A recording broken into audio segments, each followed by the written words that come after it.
Now, the greatest radio shows of all time. Suspense. The Shadow Node. Washington calling David Harding, counter-spy. Classic radio theater. The Great Gildersleeve. Fibber McGee and Molly. Dragnet. Gunsmoke. The Lone Ranger. Now, step back into a time machine with your host, Wyatt Cox. Good evening, friends of the Inner Sanctum. Crime and romance on a Saturday with episodes of Sam Spade Detective starring Howard Duff, Murder by Experts, Escape, Harry Bartell stars in The Island, A Theater of Romance, Peter Donnell and Peggy Conklin in My Man Godfrey, and we'll wrap it all up with an episode of Lum and Abner. That's coming up next on this Saturday, 11th day of July, 192nd day of the year, 173 days left in 2026. Pope Clement the Seventh excommunicated England's King Henry VIII. Marine Corps reestablished on this date in 1798.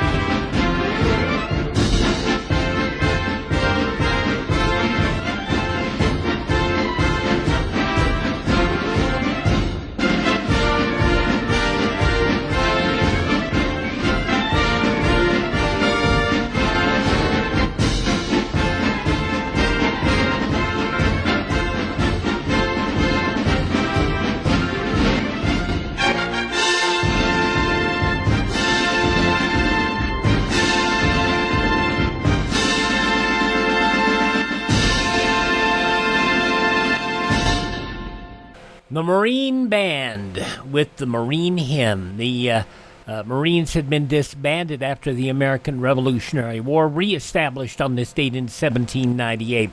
Former Vice President Aaron Burr fatally wounded former Secretary of the Treasury Alexander Hamilton in a duel. Hamilton would die the following afternoon. Big Ben, the great bell inside the clock tower of London's Parliament, chimed for the first time on this date in 1859.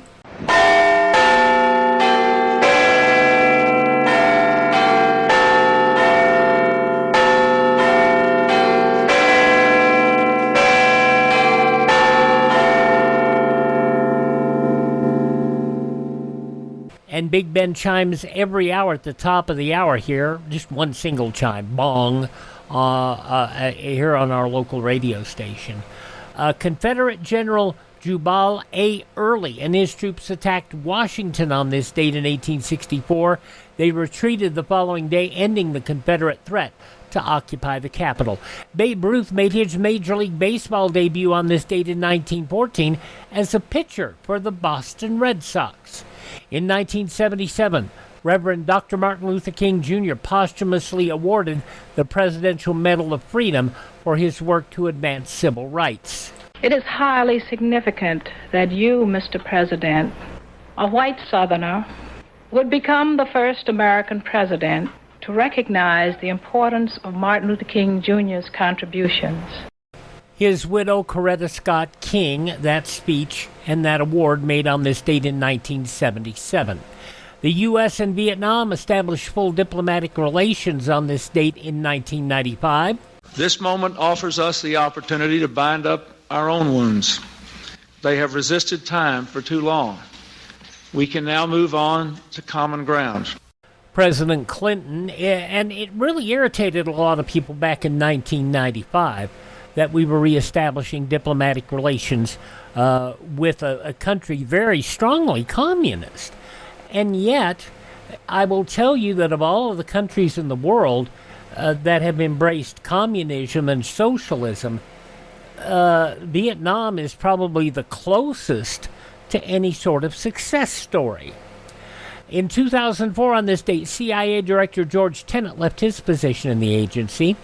It was on this date in 2006, and we covered it extensively, not only on our local station, but on our then national morning show. It was a Bombay terrorist attacks on trains, 160 people killed injured 460. 7 bombs detonated on the train network in the India financial capital of Mumbai. The blast said to be carried out by members of the radical group Students Islamic Movement of India. That was on this date in 2006. We spoke with a colleague in that region who also is an Islamist member, and they did not like the event. They gave us solid information on what was the feeling like on the ground there. In 2015, El Chapo Joaquin Guzman escaped from the maximum security prison in Altiplano in Mexico, his second escape.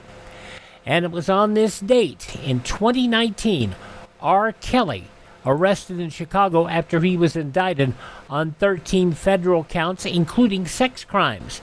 Kelly's publicist, Daryl Johnson, reacting to the news. There's a lot of fans, a lot of people praying for him, and they're wishing him the best. And, the best outcome is for him to be out. And that's what we all hope.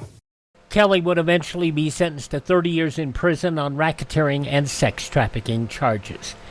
And it was 5 years ago today, Richard Branson became the first civilian to go into space. Now, granted, he owned it. It was Virgin Galactic spacecraft. Passing away on this date in history, Sir Laurence Olivier. Kathy, you loved me. What right to throw love away for the poor fancy thing you felt for him, for a handful of worldliness? Misery and death and all the evils that God and man could have hammered down would never have parted us. You did that alone. You wandered off like a wanton, greedy child to break your heart and mine. An excerpt from the 1939 motion picture Wuthering Heights, Sir Laurence Olivier, passing away on this date in 1989. Also passing away on this date in history, George Gershwin. Big band singer Helen Forrest. Actress and singer with Bob Hope, Frances Langford. On the television show Doc, Barnard Hughes, wonderful character actor. First Lady, Lady Bird Johnson. Mac from Night Court, Charlie Robinson, and Shelley Duvall, all passing away on this date in history. Among those who were born on this date but have left this mortal coil include Yul Brynner. Oh, good morning, Your Majesty. You think you teach king lesson, but this is one lesson you do not be paid for teaching. In future, you will stop instructing wives and children in silly English song, Home Sweet House, in order to remind me of breaking promises I never make, etc., etc., etc. That from The King and I, Yul Brynner, born on this date in history. John Quincy Adams, the former president of the U.S. Brett Summers from Match Game and the ex-wife of Jack Klugman. Actor Tab Hunter and pro wrestler Butch Reed, all born on this date in history. They have all left the building. Hi, this is Jeff Foxworthy. It is now time for the birthday announcements. The following people are now officially older than dirt. She won an Emmy for Once and Again. Celia Ward is 70. I worry about other people. That's something I guess you better get used to about me. Celia Ward, 70 years old today. Bon Jovi's Richie Sambora is 67. My name is Luca. Susanna Vega, 67 today. From Days of Our Lives in Melrose Place, Mrs. Harry Hamblin, Lisa Rinna, is 63 today. From Wipeout and Talk Soup, John Henson is 59. From Grey's Anatomy, Justin Chambers is 56. Rapper Little Kim is 52. Another Grey's Anatomy alum, Rachel Taylor, is 42. And from Gossip Girl and Revenge, Connor Paolo is 36. Those just a few of the people celebrating the 11th day of July as their birthday. 7-Eleven Day, if this happens to be your birthday. Hi, we're the Four Freshmen, and we just want to say happy birthday to you. And I hope you'll go out and get yourself a Slurpee today. A lot of 7-Eleven stores are offering free Slurpees today. Get out and enjoy it. Up next, Howard Duff in The Adventures of Sam Spade Detective from 78 years ago. That's next.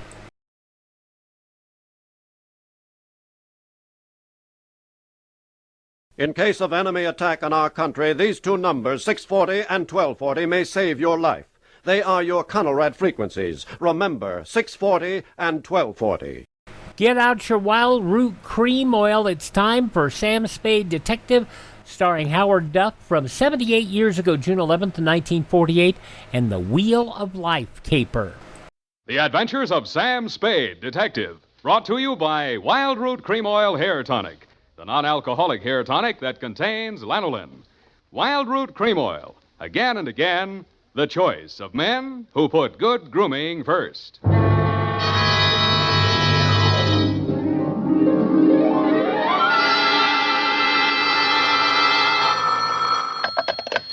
Sam Spade Detective Agency. Are you still there?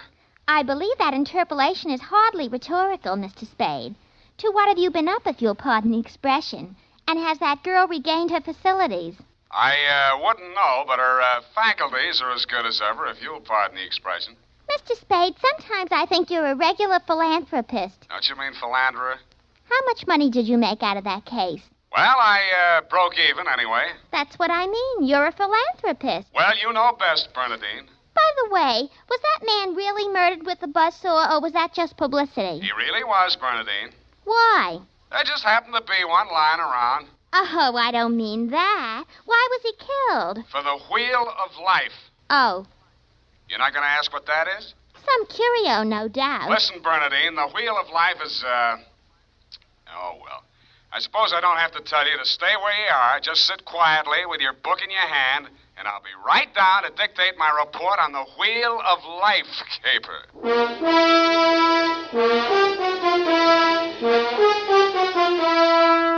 Dashiell Hammett, America's leading detective fiction writer and creator of Sam Spade, the hard-boiled private eye, and William Spear, radio's outstanding producer-director of mystery and crime drama, join their talents to make your hair stand on end with the adventures of Sam Spade.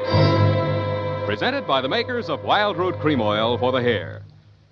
Come on, mister, give the gals a break. Treat them to a look-see at a really handsome head of hair. Neat, well-groomed hair, the way yours is going to look when you spruce up with Wild Root Cream Oil Hair Tonic. Famous Wild Root Cream Oil grooms your hair neatly and naturally, relieves annoying dryness, removes loose, ugly dandruff. So, how about it, men? Why hold off any longer when now's the time to get Wild Root Cream Oil Hair Tonic? Again and again, the choice of men who put good grooming first. And now, with Howard Duff starring as Spade, Wild Root brings to the air the greatest private detective of them all in the adventures of Sam Spade.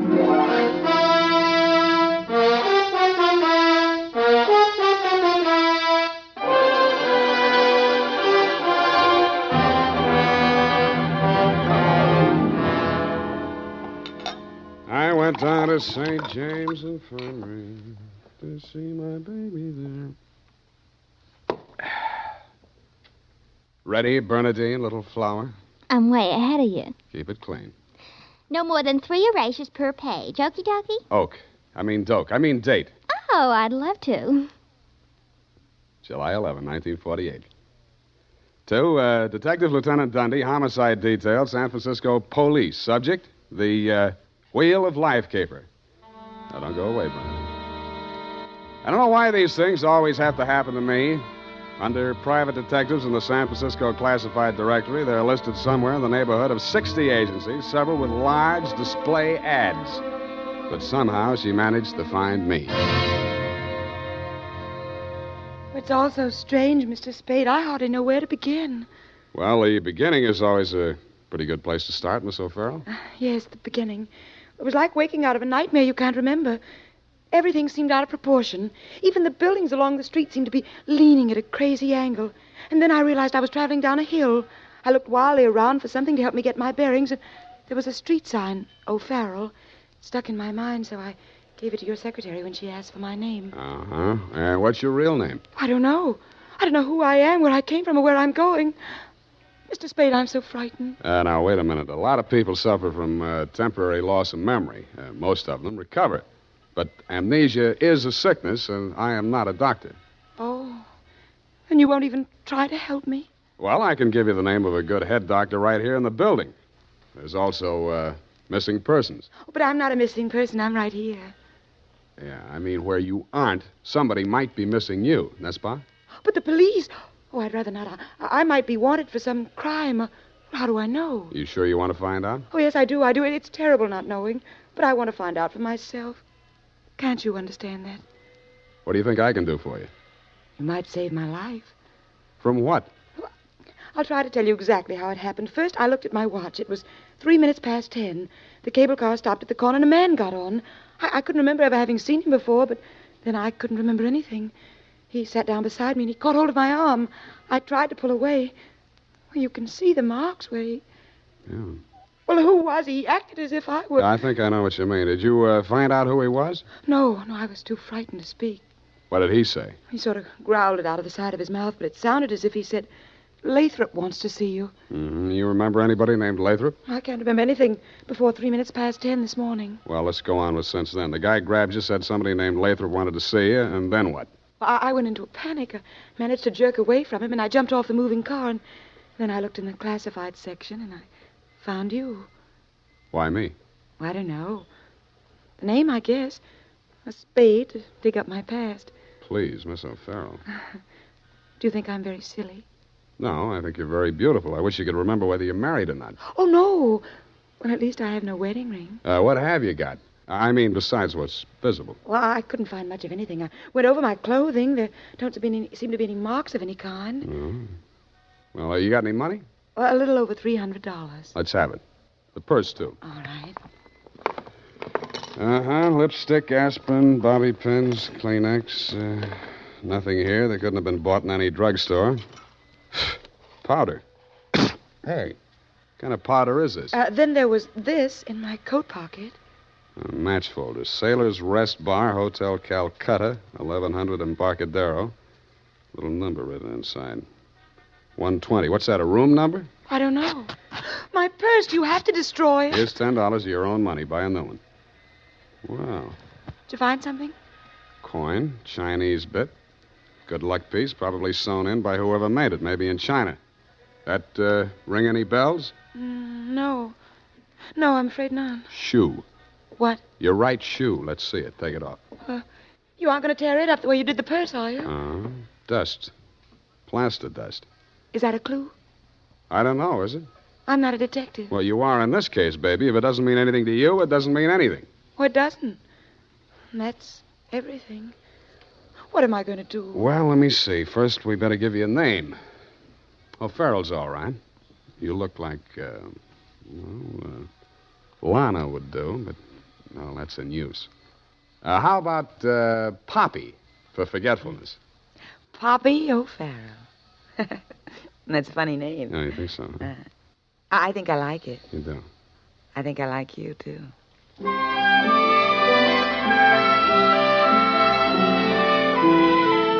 I liked her, too. There may have been blanks in her brain, but the rest of it figured. In the elevator, I started adding it up, and by the time we reached the street floor, it came to quite a tidy sum. Where are we going, Sam? Far, I hope. But first, we're going to find you a place to stay. Oh, yes, we must be practical. No use overdoing it, huh? Oh, no, Sam, I didn't mean... Wait. What's the matter? You remember something? That man, the one who followed me this morning, he's standing right out there waiting. The one in the straw hat leaning against the newsstand? Yes. Where are you going, Sam? You stay here. I just remembered something I hoped I could forget. Hello, Shuggy. What brings you back to town? Do I know you? That doesn't matter. I know you. The name you were using when you blew this town was Shuggy Bellows. You wouldn't take the risk of showing your face here again unless the caper was worth it. You got a big nose. Keep it clean. You've been tailing that girl all day. Why? Dame? What dame? Who's Lathrop? I don't remember. Okay, I'll give you a chance to think it over. Hey, officer! You dirty shamus yelling cop. No, you don't. Come here. What's going on here? Break it up. Oh, Mr. Spade. Is this fella giving you trouble now? Yeah, what kind of a beat are you pounding here, Clancy, letting a cheap grifter like this walk around with an armpit full of gun? Or are they handing out permits to characters like these days? Well, now, how about that, son? Have you a permit now? And a goop copper. Oh, so one of them clever lads he is. Well, come along, me bucko, before I lose my temper and give you your lumps now. Okay, I'm coming. That's better now.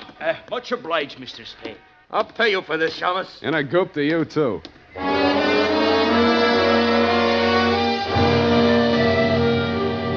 I was sure he would, but I was also sure that I wouldn't have to worry about him for the rest of the night. I checked Poppy O'Farrell in at the Belvedere, locked her in her room, and told Tiny Stover, the house dick, to keep an eye on her. When I left him, he was, and he seemed to be enjoying his work. Then I headed for the Embarcadero.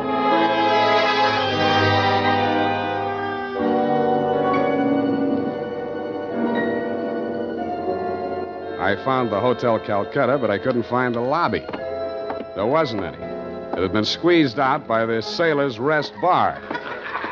So I tried the bosun-type bartender. Howdy, mate. You got business aboard? Yeah, where do I find the purser? Hey, went ashore. All the officers went ashore except the janitor. He's passed out in his bunk. Oh? How about the passengers? You're in the thick of them right now. They spend most of their time and their money right here. Which one belongs to 120? You a dick? Yeah, but I got $10. Well, what I can tell you ain't worth it, but thanks anyway. He stayed in his cabin. I only saw him at once. That's when he went ashore. I says to the deck steward, that's room clerk to you, who's a general. He says, name of Korolenko. I noticed him because he was a real creep, see? 6'4", of solid brass. His head stuck up in the air, and he didn't move nothing from his stern to his shoulders. A real Frankenstein. Do I keep it then? Yeah.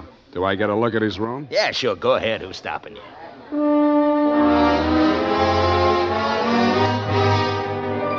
So I went. Nobody stopped me until I opened the door to 120. Then I stopped myself. It was an inside room with one small window and an air shaft, but it looked as if a flurry of snow had blown in. The floor and the rest of the flat surfaces were sprinkled with a fine, dirty white powder. It wasn't snow, it was dust, plaster dust, like the stuff I'd found in Poppy's handbag and on her shoes. I shook the place down, not expecting to find anything. I didn't until I opened the wardrobe.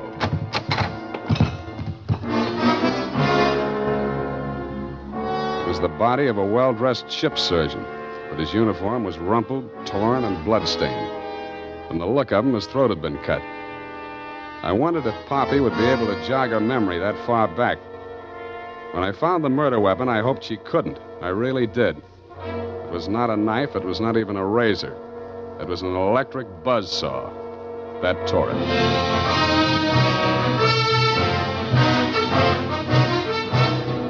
The makers of Wild Root Cream Oil are presenting the weekly Sunday adventure of Dashiell Hammett's famous private detective, Sam Spade.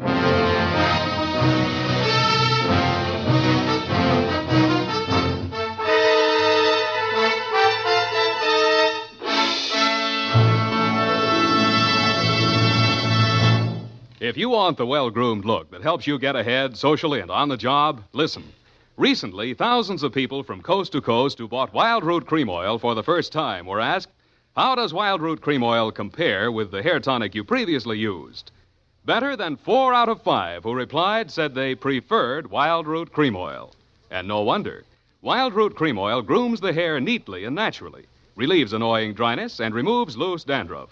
What's more, non-alcoholic Wild Root Cream Oil is the only leading hair tonic that contains soothing lanolin.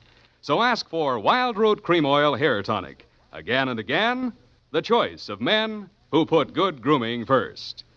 By the way, smart girls use Wild Root Cream Oil, too. And mothers say it's grand for training children's hair.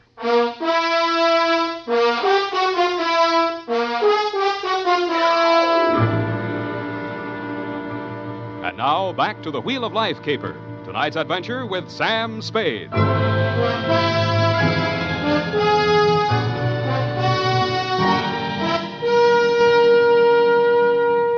Times being what they are, I could use a little publicity. And so could you, Lieutenant Dundee, what with the elections coming up and you with no promotion all these years. This one time, I got it instead of you and wished I hadn't. The morning papers called it the Buzzsaw murder and went on shamelessly from there. Horror killing related by Private Eye. Stan Slade, ex-Pinkerton man, mum on mystery woman. Elderly sleuth, dodges photographers, denies hotel visit, was in bed with Apple and good book, says Peeper. There wasn't a word of truth in it, mainly because nobody could get at the facts. I wasted most of the day down at headquarters trying to find out what name Shuggy Bellows had been booked under. Then I dropped in at the Belvedere. Poppy had checked out. I decided to go back to my office and drink poison. I hardly got the desk drawer open when a sobering influence walked in. It was a Mr. 6'4" of solid brass. The Frankenstein who'd been described to me by the bartender as the occupant of room 120. Excuse me. I am Korlienko. Please, I shall sit down. I am so heavy. Make yourself at home. Oh. Mr. Spade. Slade. Excuse me. I am so heavy. I am Korlienko. So you told me. I am really Spade myself. So, why are she hiding from me? Who? That girl, Miss Paget. Her, I am paying 1 month in advance, $300 American. Me, she have dessert. I am not rich, only moderately wealthy. But you understand, it's not question from money alone. That ship's doctor, he was most kind to me. He cared to me even after I arrive. Now he are dead for his pains, his dirty trick. Yeah, I know how you feel. Now, if you'll take it a little easy, I think we'll get farther. You say this girl's name is Paget, and she traveled with you. From Macau, where she is the Florence Nightingale for Portuguese hospitals, forcing me to employ her, all others being Chinese nuns. That figures. You sick? No, only I am so heavy. They are breaking my back in traffic accident, rickshaw collusion. You're wearing a plastic cast? Yes, like a turtle. I am closed with my neck sticking out. Look, see? Now it is better as before. The ship's doctor trimmed the rough edges with buzzsaw. Buzz, buzz, buzz, I can walk. But it's like suit from armor, for which I alive. Look.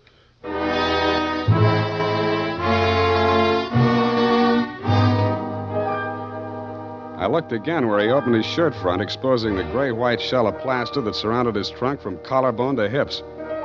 In a 6-inch circle over the left side of his chest, I counted 4 bullet gouges. I dug one of the slugs out and examined it. It was .32 caliber.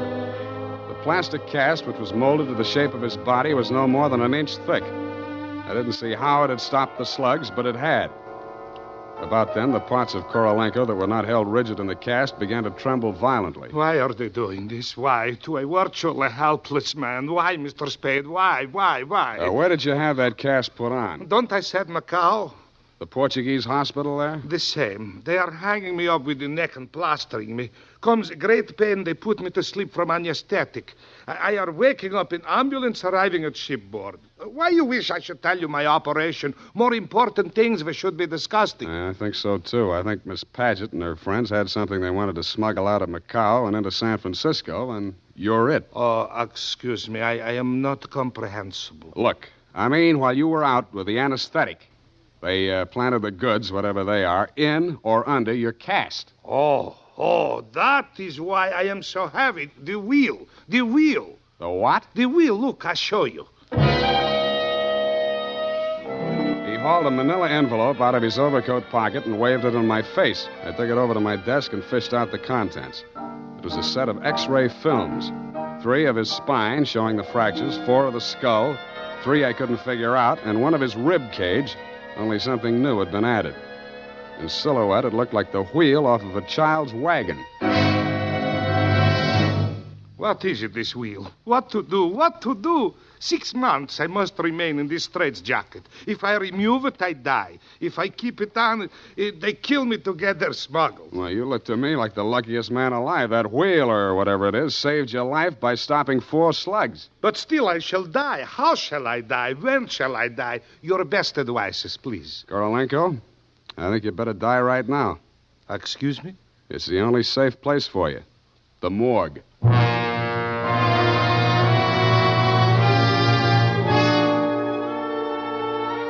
I called my friend Maxie the morgue man, gave him pitch number 137596. He agreed to play along. An hour later, I stood on the curb, head bowed, hat in hand, as the morgue wagon drove away into the gathering mist. Stay facing away, What do you want, Shuggy? I want to blast this gun straight through you, and I will if you give me any excuse at all. You sound like you mean that, Shuggy. You're getting smart, Shamus. Now get going. Where to? Mr. Lathrop wants to see you.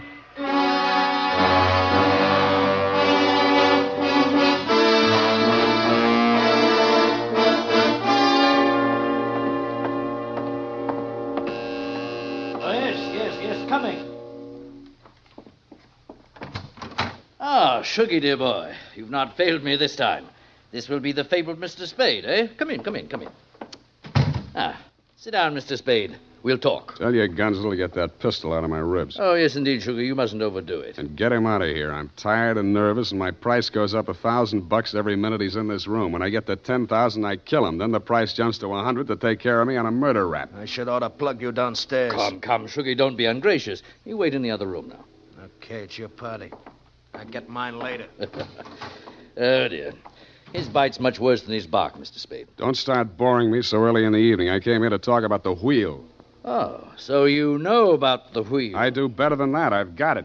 That may well be, but do you know what to do with it? I got two possibilities. I can turn it over to the cops and you with it, or I can sit on it until it hatches. A quaint conceit, sir. Round and round the little wheel goes, and where it shall stop, nobody knows. That's where you're wrong. It stops right here. So you better start placing your bets. Just what do you mean by that, sir? There's part of it. What is it? It's one of the slugs you Gunsel threw at Korolenko. I got 3 more just like it that I dug out of him before he was carried to the morgue. Well, an advantage, I'll admit, but hardly worth your while to take advantage of. Don't be too sure of that. Just how much do you know about the wheel? So far, it's been worth 2 human lives to you at the risk of your own. That tells me all I need to know. Oh, no, not quite. Men have been killed in hold-ups for a few paltry sovereigns, but the wheel is a horse of another color. Let's not change wheel horses in midstream, Mr. Lathrop. Yes. You must understand that the wheel has no absolute finitive value. Monetarily speaking, the British Museum might pay close on to £5,000, hot as it is, for the privilege of returning it. Occidentals aren't the puka sahibs that they once were in the Orient. The theft of the wheel, if countenanced by the Western powers, would have most grave consequences. Most grave. Are you attending, sir? Wake me up when you get to the point. Well, the point, sir, is this.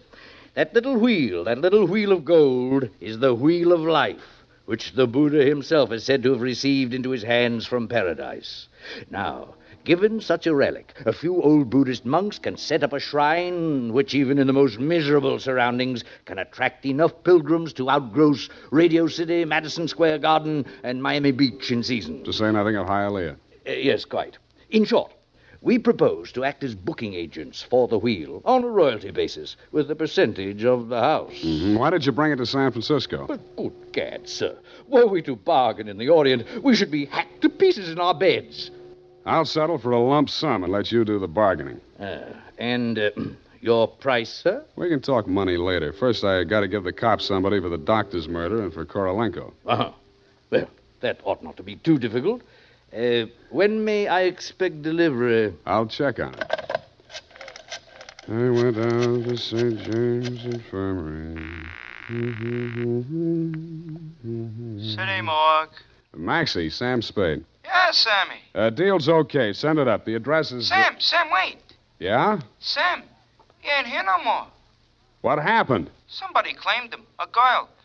Said she's his daughter. What did he do? Went on playing dead like you told him to. Maxie, where did she send him? Avalon Mortuary, corner of Lynch and Haight. Okay, by the way... Yeah, Sammy? Maxie, put some clean sheets in that morgue wagon, size 16. I may be your next passenger.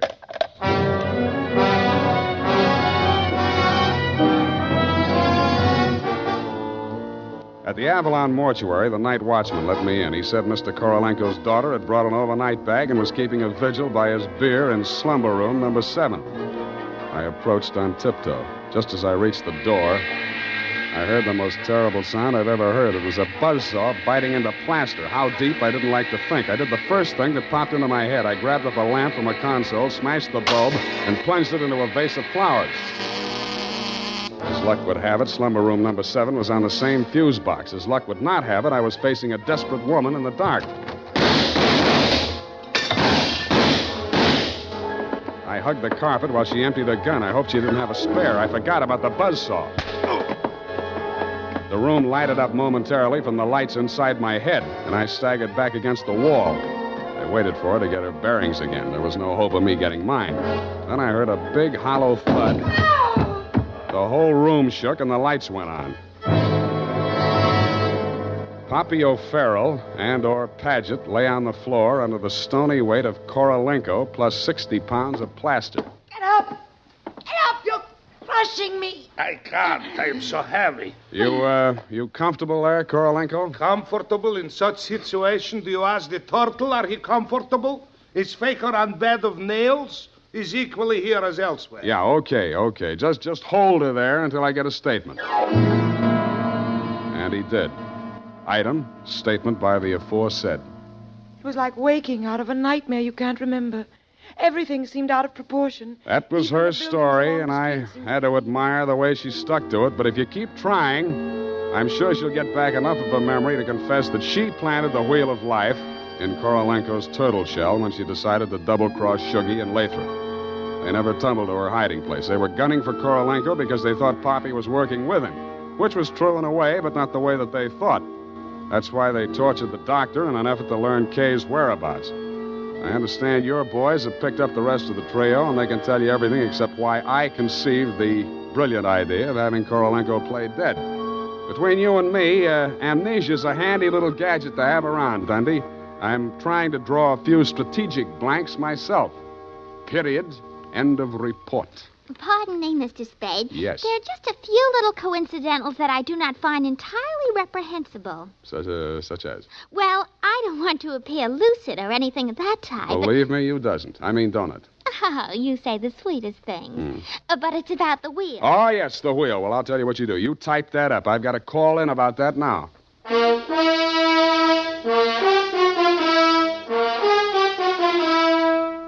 Tonight, when you're making out your must-do list for tomorrow, why not include a reminder to get Wild Root Cream Oil for the hair?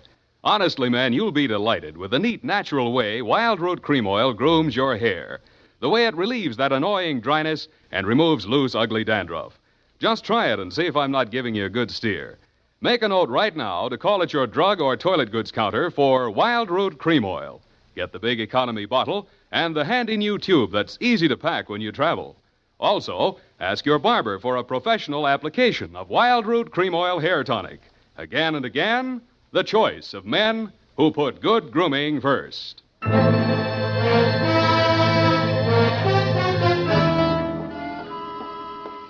you ascertain the lowdown on the Wheel of Life? I certainly didn't. No, we won't know about that for 6 months.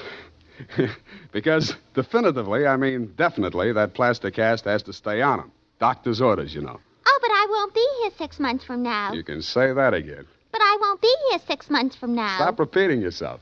But you just said you can say that again. Yeah. Just as distinctly as if I was sitting here. Uh-huh. That's what I like about you, Bernadine. A woman of distinction. That's what you are. Well, if you want to take me dancing, why don't you just say so? Bernadine. It's leap year, and I always say discrimination is the better part of value. You are absolutely corrupt. Well, I'm glad I'm right about something. Good night, Mr. Spade. Good night. Now say if it kills me, sweetheart.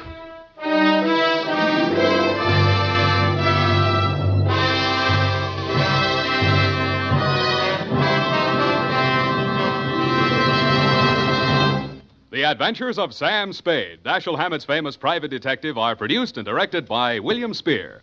Sam Spade is played by Howard Duff.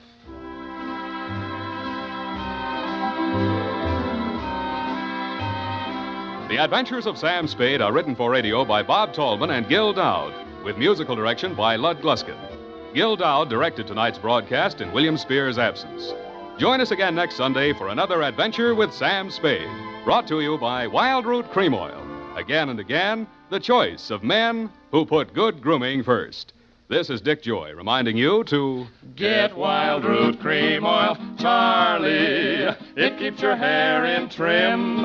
You see, it's non-alcoholic, Charlie. It's made with soothing lanolin. You better get Wild Root Cream Oil, Charlie. Start using it today. You'll find that you will have a tough time, Charlie, keeping all the gals away. Hiya, Baldy. Get Wild Root right away. If you're thinking of volunteering for the U.S. Army or Air Force, here's a word of reassurance. As an Army and Air Force man, you'll become a skilled professional in a specialized field. The training you get will always be useful, not only in military, but in civilian life as well. This is CBS, the Columbia Broadcasting System.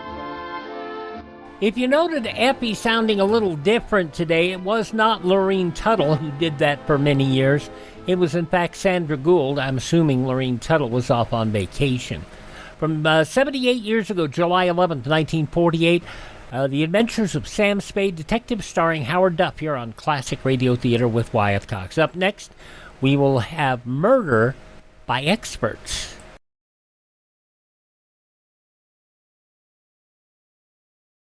Your automobile may save your life during a national emergency. It can move you out of the target area, provide shelter, communications, and carry supplies. Keep your car in good shape at all times. Now on Classic Radio Theater with Wyatt Cox, we engage in murder, but not just murder by amateurs, murder by experts. This goes back 77 years also to July 11th, 1949.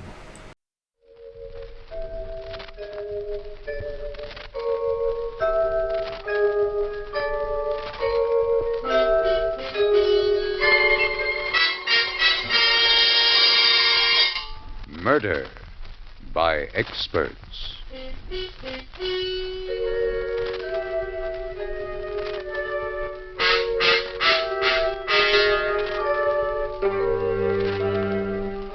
The Mutual Broadcasting System presents Murder by Experts, with your host and narrator, Mr. John Dixon Carr, world-famous mystery novelist and author of the recently published bestseller, The Life of Sir Arthur Conan Doyle. This is John Dixon Carr. Each week at this time, Murder by Experts brings you a story of crime and mystery which has been chosen for your approval by one of the world's leading detective writers. Those experts who are themselves masters of the art of murder and can hold tensity at its highest. This time, our guest expert is the noted mystery writer, Mr. Bruno Fisher, who has selected a fast-moving, realistic study of a killer at large, written by Joseph Ruskell and Paul Monash. And now we present Kenneth Lynch in Prescription for Murder.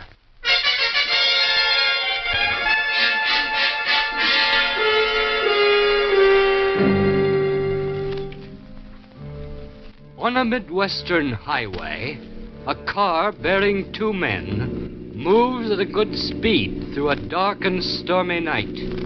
The driver of the car has just turned on the car radio.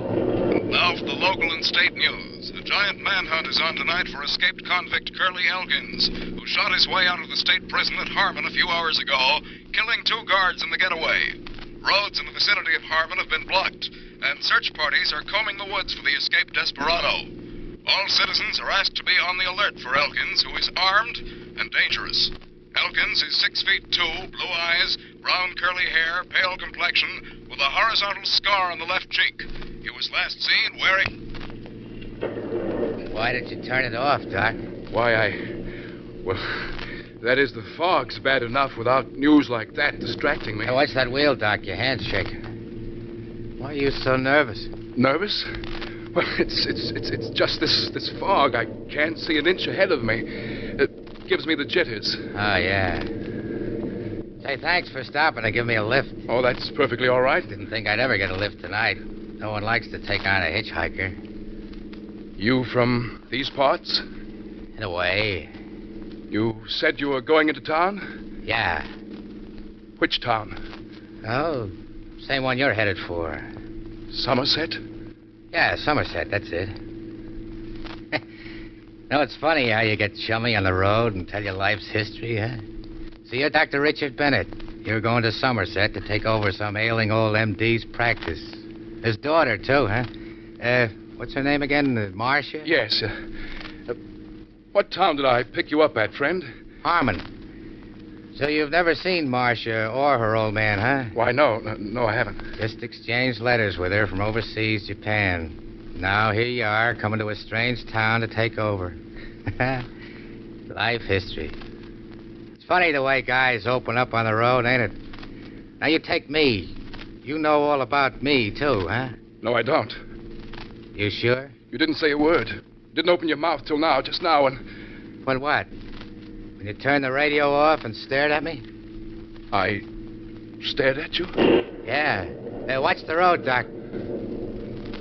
What was so interesting? Nothing?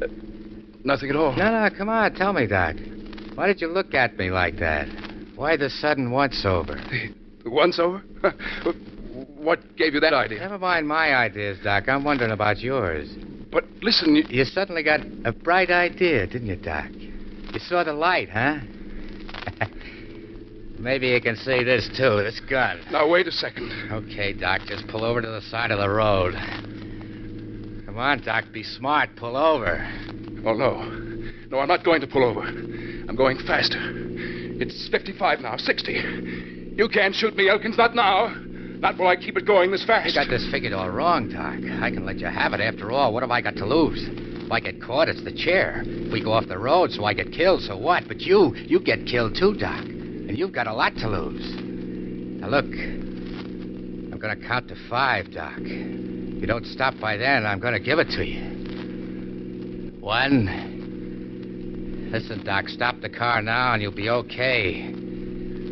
2, maybe I'll take your car, but what have I got to gain by killing you? 3, Doc, 3. I'm not stopping. Out here in the country, you'll be stranded for the night, but I don't have to shoot you, Doc. I'll get my head start. 4. I said 4, Doc. Getting kind of close. How do I know you won't shoot me? It's your only chance. If you don't stop now, I'm surely going to let you have it. The other way, you got a chance. That's better, Doc. Now you're playing it smart. Okay, Doc, get out, but don't try anything. Now, look, Elkins. You have nothing to gain by... I know, Doc. I said that myself. Now start walking into those woods. But... Don't argue with me. Get going. You still got a chance, Doc. Just trust your luck. It's been pretty good so far. Got you to be a sawbones. Got your girl. This'll do, Doc. Stop here. Now he can't be seen from the road. Elkins, I was only trying to be a decent guy, giving you a ride. Sure, Doc. You're a good guy. You're a big guy, too. Just about my size. Take off your coat, Doc. We're going to change clothes. Sure. Come on. Your shirt, too. Here's my coat. Give me the shirt. All right. Silk shirt, huh? Nice. The pants. Come on, hurry, hurry. All right. Yeah, it's fine. Don't bother to put my stuff on. You won't catch cold. You don't have to be modest because... Oh. Blue garters. What do you know?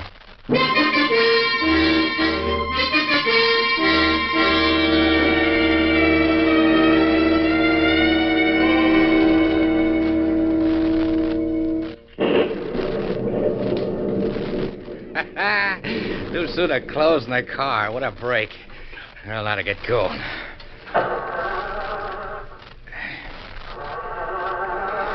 Spark plugs must be wet. Come on, baby, start. Hey, somebody coming. Motorcycle cop.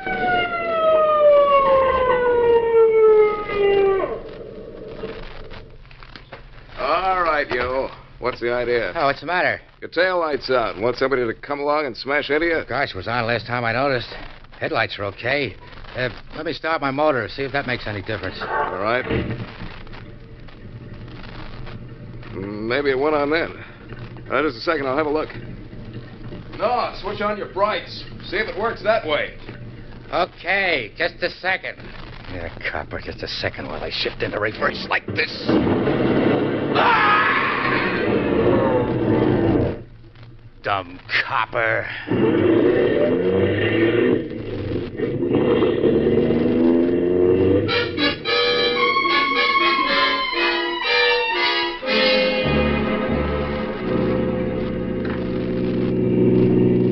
What's that? Roadblock. Might have known they wouldn't waste any time. Hey, you want to get killed? Didn't you see this roadblock? I know. Sorry, officer. The fog, you know. Well, let's see your license. Jameson, you come on to the side. Okay, all right. What's the matter, officer? Something wrong? Yeah, plenty.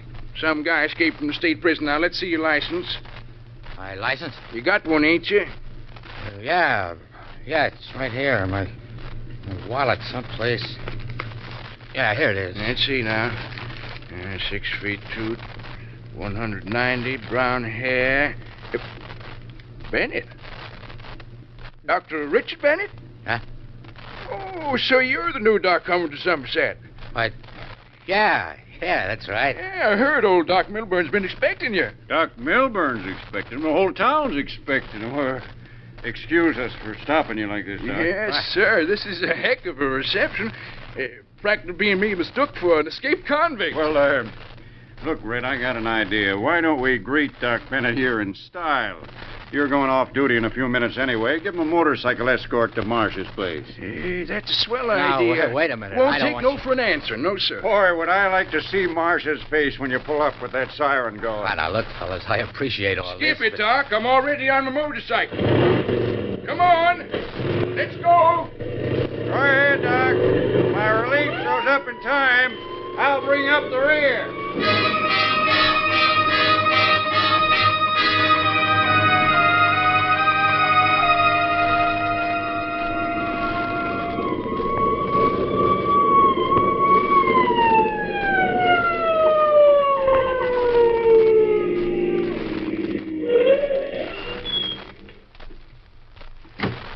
Yeah.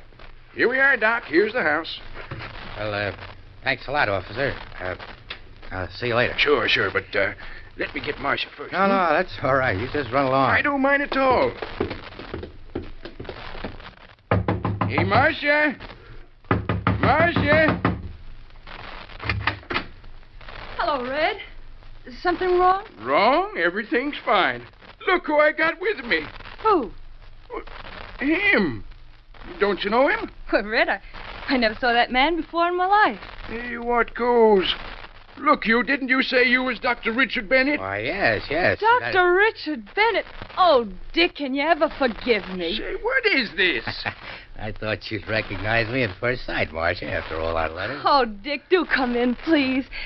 Don't stand out here. Now, look, Marcia, it's all right, Red, and thanks for showing him the way. You see, Red, we'd never really met. Well, anyway, it's all right. Leave it to a woman to foul things up, eh, Doc? Had me thinking you were that escaped convict or something for a minute. Oh, Red. Well, be seeing you. Goodbye, Red. Well, Dick, do come in, please. Oh, I'm so glad you're here. Well, don't stand out there. Come on. You know, we'd just about given you up. It's so late, and Dad and I thought that with the fog and all over the road, well, look, I'll call Dad. You know, I hoped you'd look like this, but I never thought.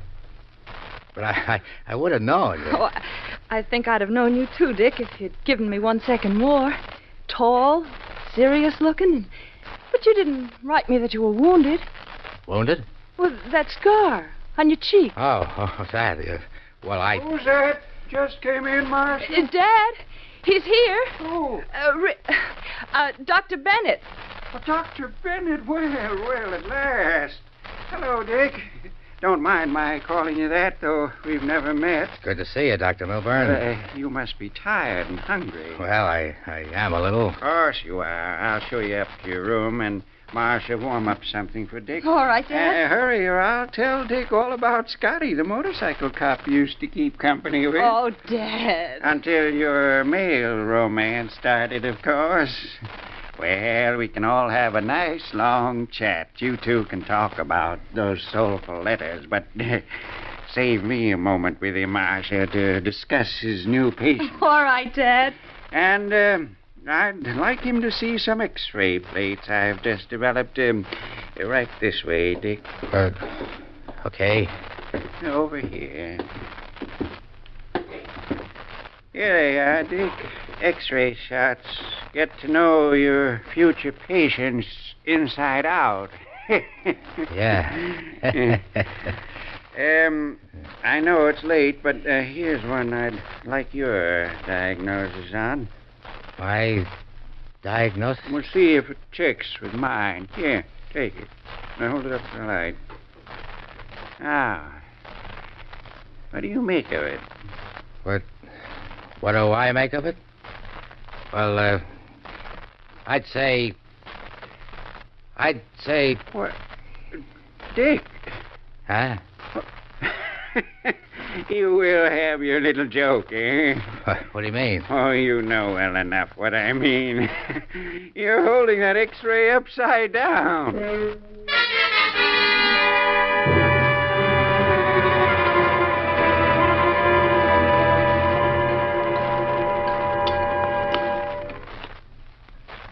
Boy, I'm hungry. Never been hungrier in my life. Do you want any more, Dick? No, you just take it easy. Dick, you seem so jumpy. Is there anything wrong? Wrong? No, I'm just tired. And, well, you know how it is. Coming into a strange town, taking over a new practice, patients I don't even know. Got me sort of phased. But that's what I always like about you. Your attitude. Attitude? When things go wrong. Out of the night that covers me, black as the pit from pole to pole. You finish it, Dick. Finish it? I'd like to hear you say it. Say what? With the rest of the poem. The poem? I don't know it. Oh, stop kidding, Dick. It's Invictus. Yeah? Well, I still don't know it. Oh, that's strange. Why? Some people like one poem, others, well, they don't. What's strange? Because that was your favorite poem, Dick. You quoted it to me in one of your letters. Remember? How are you feeling now, Dick? Okay, I guess. I'll better get a good night's rest, then you can start right in tomorrow. Tomorrow? You mean start treating patients tomorrow? Oh, yes.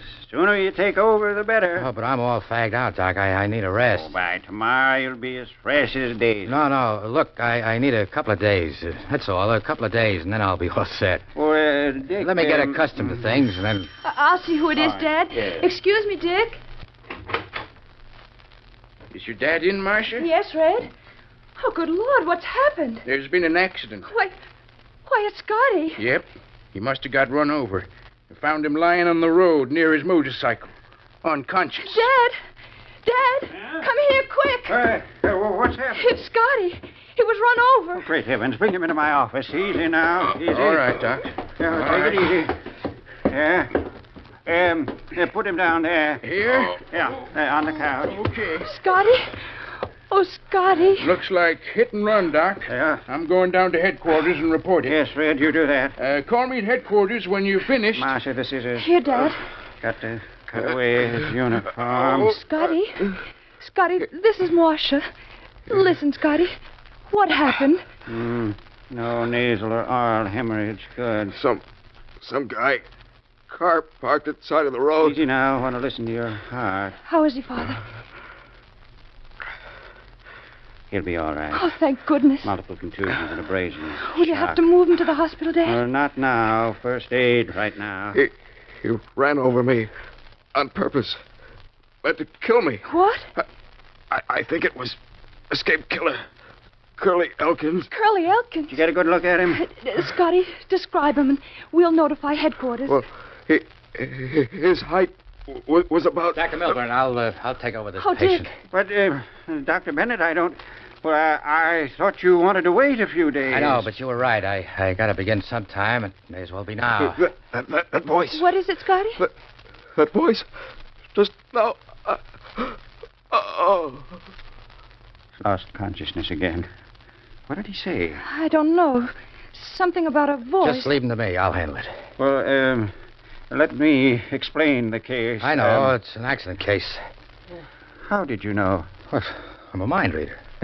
Pretty obvious, isn't it? Well, my diagnosis... I'll make my own diagnosis. Well, all right, but I'll just stay around and help. No help. What? No one's going to help me when you're gone, so I want to handle my very first case in this town alone.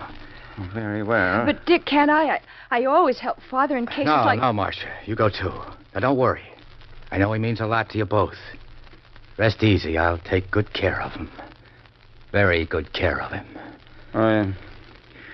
All right. Let's go, Marcia.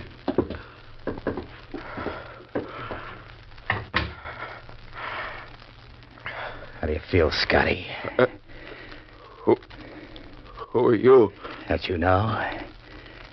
Honest? How did you get run over? Did you get a good look at the driver? No. You sure? I want to see old Doc Milburn. Why? What do you want to tell him? You sure you can't identify that driver? No. I don't believe you. You're lying. You said that voice. What voice? What did you mean? I want to talk to Marcia and the doc. Let me see him. I'm taking care of you, Scotty. I'm going to fix you up good right now. This scalpel ought to do the trick. No, look. Take it easy, what are you Scotty. trying to Lie do? still. Just a little No, insurance, God, see? To make sure you'll be all right.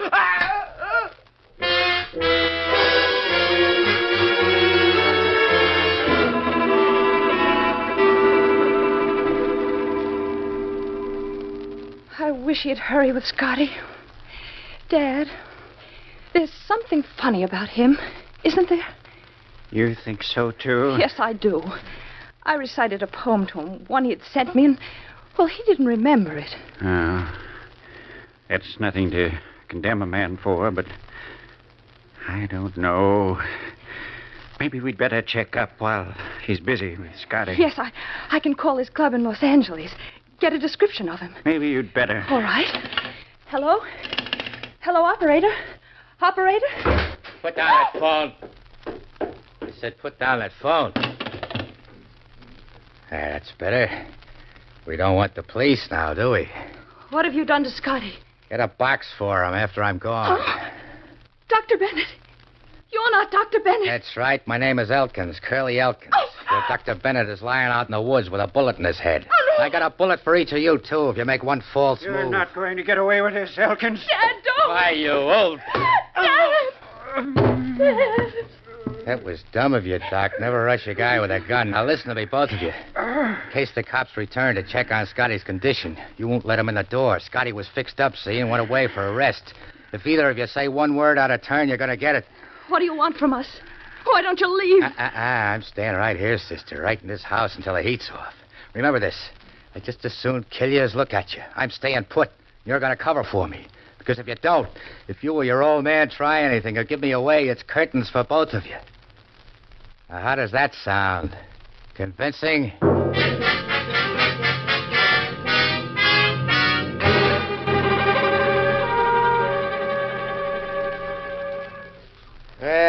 Well, that wasn't such a bad night now, was it?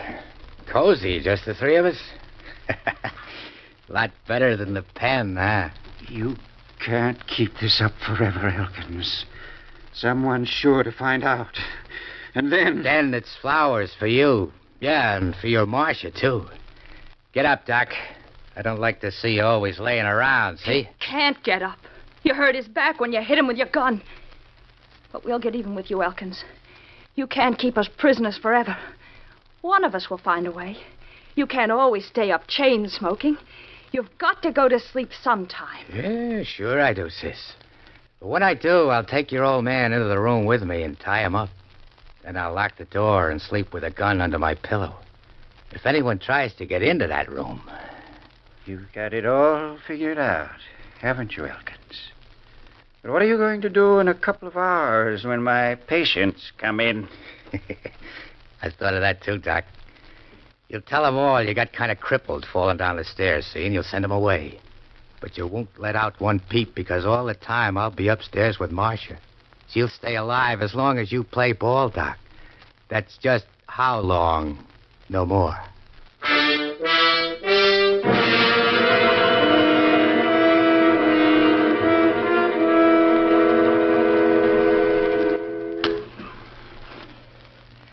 What's taking us so long? Hurry up with that coffee. It's not boiled yet, Elkins. What's taking you so long? You growing it? Gotta have a swallow of Java, you hear? Marcia's bringing it. What's the matter? Why so jumpy? Why your eyes so bloodshot? Shut up. Look at your hands, trembling. What is it? Conscience? I doubt it. Shut up, Doc. Clam up, you hear? Nerves? What are you afraid of?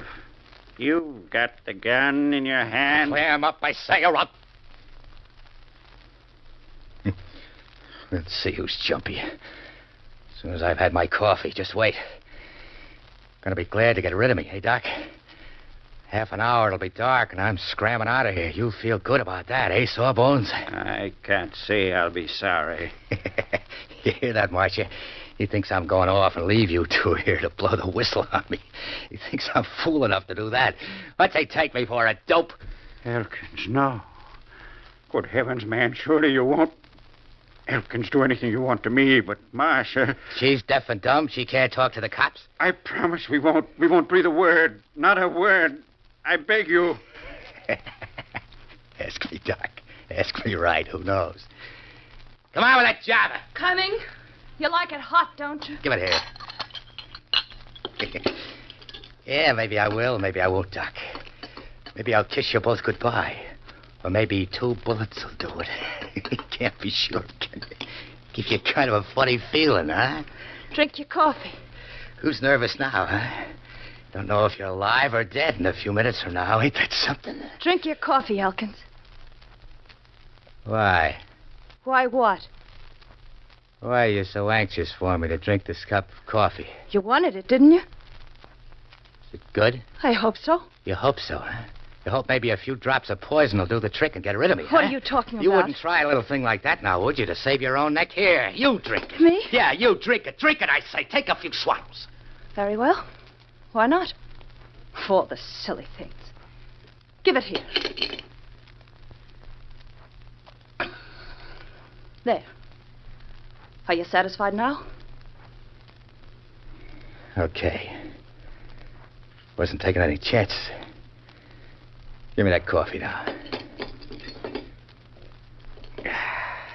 Dad. BCD. C2SO4, quick. What's all that? What was that double talk? Double talk, Elkins? Come on, spill it. What was it all about? Where's she run off to? She's gone to the next room, to the dispensary. What for? To get a drink. Drink? Of what? Of a certain liquid. What for? What is this? Tell me, you scheming old devil, or I'll kill you right now. What did she ask you? What did you answer? What? My daughter just asked me the antidote for poison. I gave it to her. Antidote? Poison? That was poisoned coffee you both just drank, Elkins. It will take exactly 60 seconds to kill you. 60 seconds? Now!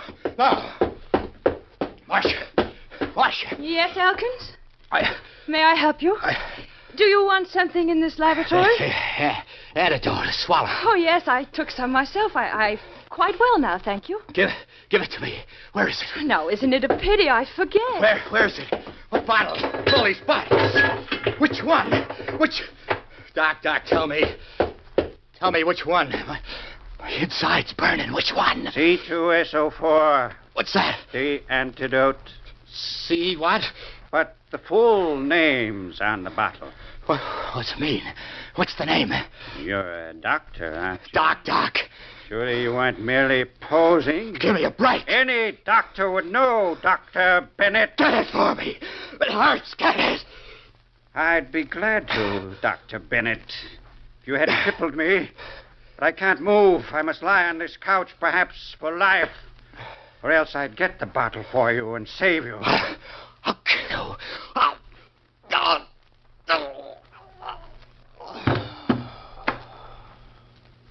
No, Dr. Bennett. There is no antidote to death.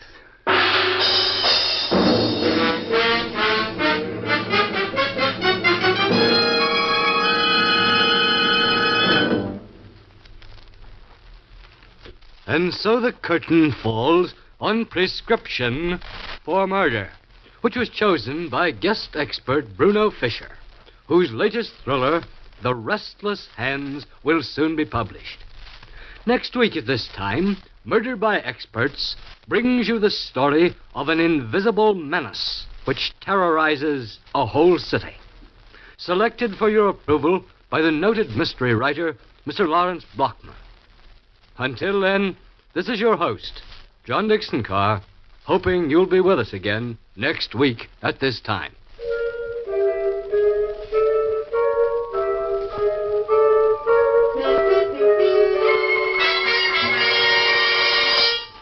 Prescription for Murder was written by Joseph Ruskell and Paul Monash.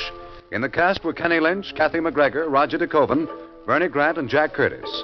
Music is under the direction of Emerson Buckley, composed by Richard DuPage. Murder by Experts is produced and directed by Robert A. Arthur and David Cogan. All characters in our story were fictitious. Any resemblance to the names of actual persons was purely coincidental. This is Phil Tonkin speaking.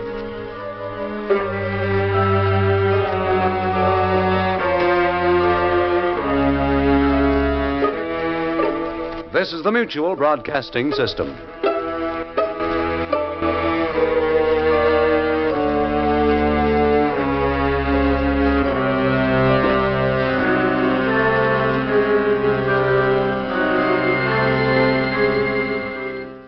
"77 years ago, July 11th, 1949, Murder by Experts," and another show by the people behind the one we enjoyed, The Mysterious Traveler. Yep. Coming up tomorrow on Classic Radio Theater with Wyatt Cox, we'll spend some time in the movies. First, we'll start with Gerald Morris in The Adventures of Philip Marlowe, the story of the Iron Coffin. But then we'll go back to 1943, the Screen Guild Theater production of The Human Comedy, starring Mickey Rooney and Frank Morgan. Very, very dark. And then the Lux Radio Theater production of Air Force, starring George Raft and Harry Carey. That's coming up tomorrow. On Monday, Suspense, The Long Night from 1958. The 1950 summer series, Somebody Knows, that replaced Suspense for that summer series. Box 13, starring Alan Ladd and the CBS Radio Workshop, The Case of the White Kitten. On Tuesday, Dragnet, Escape, Wanted, and Stan Freberg. On Wednesday, Will Rogers Jr., Rogers of the Gazette, also Roy Rogers, Fort Laramie, and Gunsmoke. On Thursday, we'll have Edward Arnold as Mr. President. Which president? You'll have to listen to find out. A 1961 episode of Suspense, The Man Who Knew How to Hate. Let George Do It, starring Bob Bailey. What Became of Terry Cable? And I Was a Communist for the FBI. On Friday, The Shadow, Orson Welles and Margot Stevens. Broadway Is My Beat, starring Larry Thor. Night Watch, and Romance. And coming up a week from today, we'll have another episode of The Adventures of Sam Spade Detective, starring Howard Duff, presenting Charles Boyer, a summer series, Murder by Experts, and Inner Sanctum Mysteries. That's all coming up a week from today, and that is your week ahead here on Classic Radio Theater with Wyatt Cox. Anytime at classicradio.stream. Up next, Escape.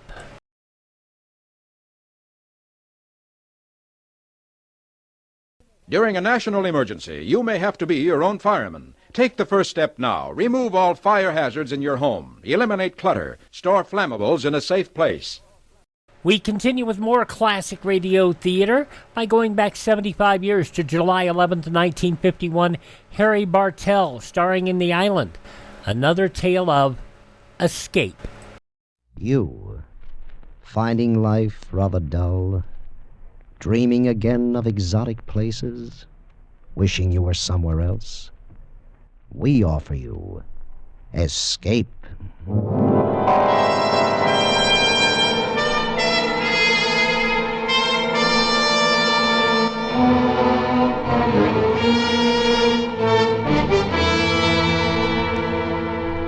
Escape with us now to the Western Pacific and the story of a man trapped by the terror of another man's insane dream, as Millard Kaufman tells it in his exciting story, The Island.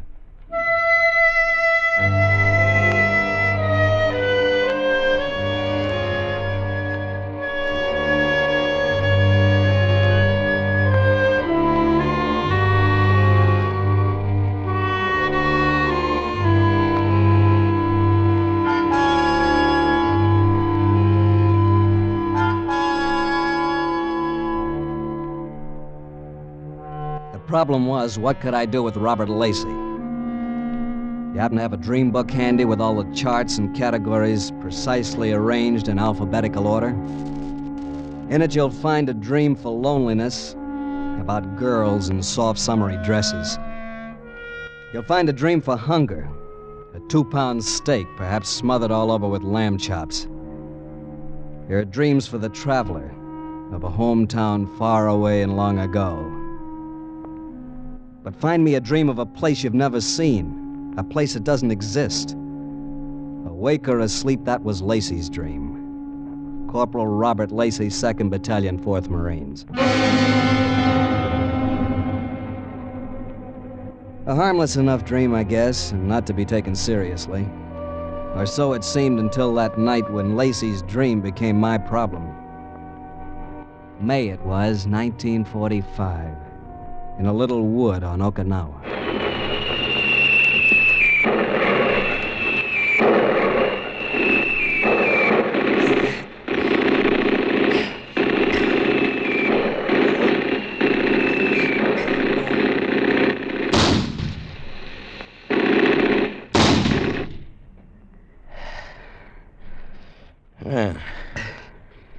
Okay, DeBoer, I guess we're safe.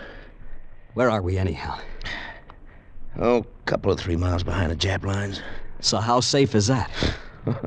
You worry too much, pal. Even for a guy on his first patrol. I've been thinking of it as my last. Nah, relax like me. You'll live forever. Whoa. What's that? Yeah, it's nothing. Just a screaming Mimi. Got some kind of a tail adjustment that cuts the wind, sort of screams. Nips use it to scare us. Well, they sure succeeded. You scare easy, don't you, pal? Yeah, sure. I'm a pushover for that Schrecklichkeit stuff. Schrecklichkeit? What kind of jive's that? Means terror. Frightfulness. The Germans got a whole arsenal of terror weapons. Yeah, well, the Japs got a few themselves. Yeah, what do you say we sack in, huh? Here? That's as good as the next place. What a lash-up. 3 miles behind Jap lines. Got no more chance getting back tonight than crawling through the hole in a lifesaver. Get knocked off if we try. You take a first watch. I'm going to sack in. You going to sleep? Oh, my. Oh, maybe I'll just sit down here and do a little dreaming for a while. You're sure picking a fine time for it. Hey, did I ever tell you about my island? Yeah, you told me. Well, there's this island, see? You must have told me 50, 60 times in the past month. Well, I'm going to tell you again. This island, it's a sort of a special place. There's no rain, and no jungle rot, no war. Just a quiet, cozy spot where a man can lay down under a banyan tree and live off the fat of the land. There is no such place. On this island, a man would never go hungry. All you got to do is fish a little bit with the natives, and they'll all be big men, and they'll be friendly, not like the Nips. And all the women will be beautiful. You read too many comic books. Yeah, that's where I'm fixing to go as soon as I find it. Never gonna go back stateside. Just gonna lay down under that little old banyan tree. I'll let him rave Rest on. a while. What else could I do? Argue with him? Maybe fish a little. There I was, 3 miles deep in enemy lines with a stranger. His eyes narrowed in a 1,000-yard stare. His rush of words like a nervous twitch. He raved on about a place that don't exist, with big men and beautiful women. Real pretty. Different, you know? Like nothing you ever saw. I found myself listening sort of hypnotized. And I learned something about Corporal Lacey and what combat weariness means. He'd foraged too long among the rotten, bomb-scarred pebbles of the Pacific. He'd seen too much death, too many crack-ups. He himself was half-cracked and slightly dead, barely held together by the taut and twisted wires of his dream. So what could I do, argue with him? I'm gonna eat roast wild pig and pineapple and bat the breeze with the people. And there's gonna be cattle on the island, too. I'm gonna find me a beautiful girl, and I'm... Tabari. Yeah, I'm listening. Look, Tabari, out there. Coming toward us. No, over there. About 2 o'clock, you see it? A bunch of them. No, it's not a bunch, it's just 4. 3 men and a woman. They're heading right for us. Hey, put down that rifle. What's the matter, you flip or something? They're not Japs. Men are too big. It's funny, though. Woman with them. Maybe his eyes were better than mine, but how could I trust that brain of his, all festered with dreaming? But I tell you, they're not Japs. And that woman's beautiful. If I had only listened to Lacey then, if I had only known. But Japs or no Japs, I was taking no chances. I raised my rifle and... Knock it off, you jerk. You hit the woman. Lacey, where are you going? I'm going to see if she's hurt bad. Now, come on. Don't go, Lacey. You know the Japs. It might be a trick. Don't worry about me. Will you let go of my arm? You get yourself killed. Not me, Tabori. I'll live to spit in your grave. Now, let go of me. Okay, I hope you know what you're doing. I just don't want to get involved in your cockamamie dreams. Dreams? It's no dream, Tabori.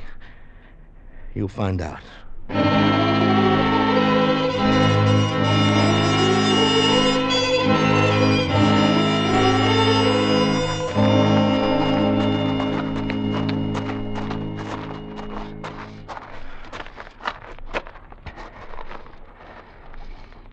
Okay, Lacey. So where is she? That's funny. Must be around here somewhere. Maybe she... What's that? It's coming from over there. Come on. Now, here she is. She's scared of us. It's all right, lady. Go away. Go away. No, we ain't gonna hurt you, lady. I hurt you. I hurt you. Maybe she's armed. Nah, she's bluffing. Break out your first aid kit. Here. That's a boy. No, look, lady. Let me fix your arm, huh?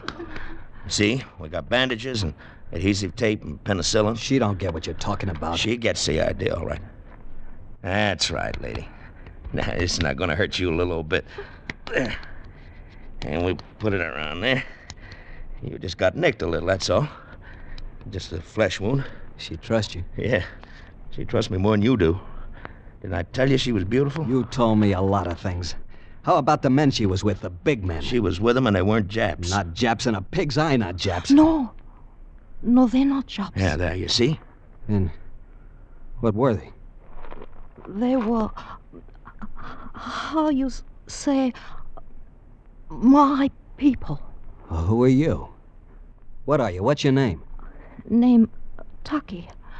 I know can't say in English, but please go away. Please, you go away fast. Now you scared her again. No, it's going to be all right, Taki. Everything's going to be all right. You just come on with us. No, I go home. Must go home. So go home. Scram. Lose yourself. Oh, no, you don't. Let her alone, Lacey. You keep out of this. Then let her go. Let her get back to her rice paddies. You still don't catch Tabori. She ain't from Okinawa. She's from that island I was telling you about. Look, Lacey, I don't care if she's from Mars. I'm not from Mars. No kidding. Also, I'm not from Okinawa. What? I'm from Yagachi. Yagachi Shima. Shima. There, you see? Shima means an island. Yes, island. Then what are you doing here? I do not know. The Japanese brought us in canoe. She's crazier than you are. Whoever... Shut up. Taki, where is your island? Where is Yagachi? In east, in China Sea. Yeah? A half day from Okinawa by canoe. Canoe? What's it like, Taki? What's your island like? Never mind the island. Let's find a canoe. Don't you see, Lacey? With the canoe, we can get back to our lines by water. Yeah, I think maybe you got something there. Taki, can you find the canoe? I think I can. Then let's go.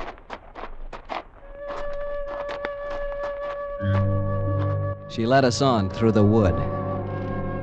A lopsided moon came up, and its ray filtered through the clouds and down through the jagged trees. In the moonlight, she was like one of those porcelain figurines. Delicate, with a peculiar tint to her skin, unlike anything I'd ever seen before. The shade of waxed ivory, ancient ivory. Her hair was long and black and drawn tight over her head. She was straight and slim, and she walked with dignity. She was beautiful as a dream, Lacey's dream. But dreams don't come true, not like this. Yet here she was, just the way he described her. And the three men in the island. I couldn't figure it out. And just then I hadn't the time because... Lacey, listen to that. What? Yeah. Well, come on. Taki led us down a slope to the water. There were canoes, and leaning against the prow were 2 sentries. They were safe, they thought. 3 miles behind their lines, snug as 2 bugs in a mosquito net. They were so safe they didn't know what hit them.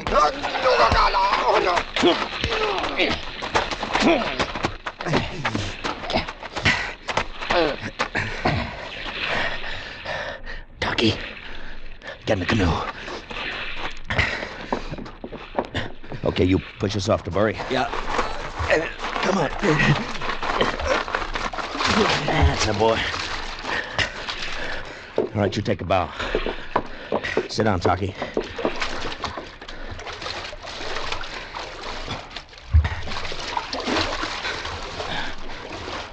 Where to? Straight out in the channel. You know what I think, Tabori? I think we're going to make it.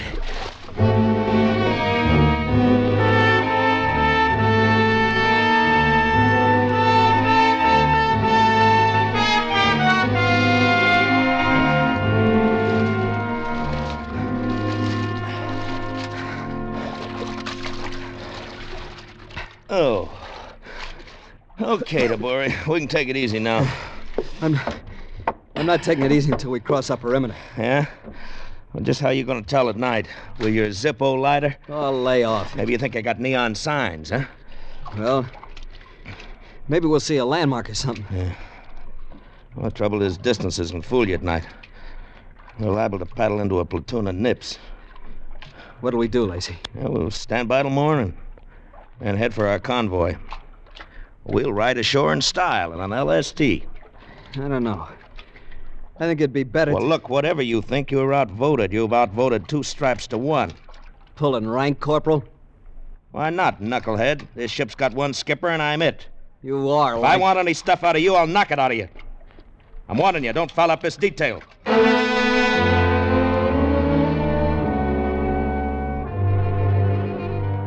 So what was I gonna do? Argue with him? Start a private firefight in the middle of the China Sea? I was getting a little combat weary myself. But Lacey, he was all charged up as though his crazy dream had come true. Lying on the narrow deck of the canoe, I could hear Lacey. The more I heard, the more confused I got. And it's not like the other islands, is it, Tucky? Is different, Yokachi. Yeah. I wish I could tell you how. Oh, I know. It's pretty, huh? Is very pretty, but... Is the fishing good? It's good. And we have pigs. Yeah? Cows? Good cows. Oh, I knew it. Cows and pigs.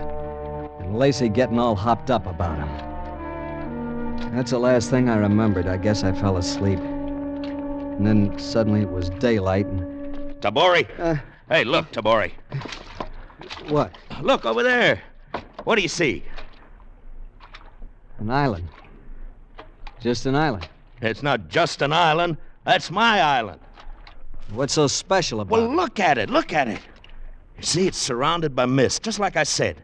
Tell it to the troops when we get back to Okinawa. Stand by for a ram, Tabori. We ain't going back to Okinawa. Now, wait a minute. I don't want any more trouble out of you. Then don't make any or I'll... Where? You looking for your rifle? Well, don't bother, because I got it right here. Now, you get up forward. You're crazy. Move! You know, you're flirting with a Purple Heart. That's the boy. All right, now lean on that paddle. That's right. We're heading for Yogachi.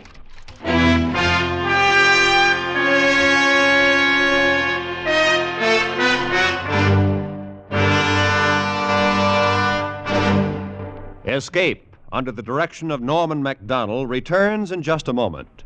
Motorists, the next time you put your foot down on the accelerator, tread easy. Remember that excess speed is the cause of most highway accidents. And pedestrians, the next time you start to cross the street between intersections, stop and think. Crossing between intersections is the most dangerous thing you can do. Whether walking or driving, be careful. The life you save maybe your own. And now, back to Escape.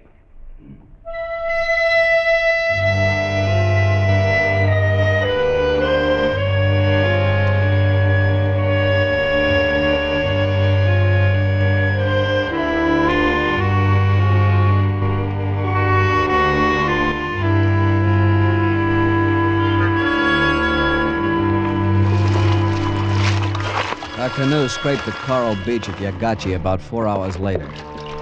It was a lovely island with terraced hills and patches of tilled soil checkering the greenery. Well, here we are. Seeing's believing, huh, Tabori? Funny. So close to Okinawa, and this place looks like it never heard a shot fired in anger. Where are your people, Taki? Long way over hills. But you must not come. You go back now. Oh, no, not me. I'm sticking around. How about you, Tabori? You can't miss far. I'll sweat it out just for the laughs. Well, you're going to laugh out of the wrong side of your face. What do you mean? Just a figure of speech, Taki. Let's go.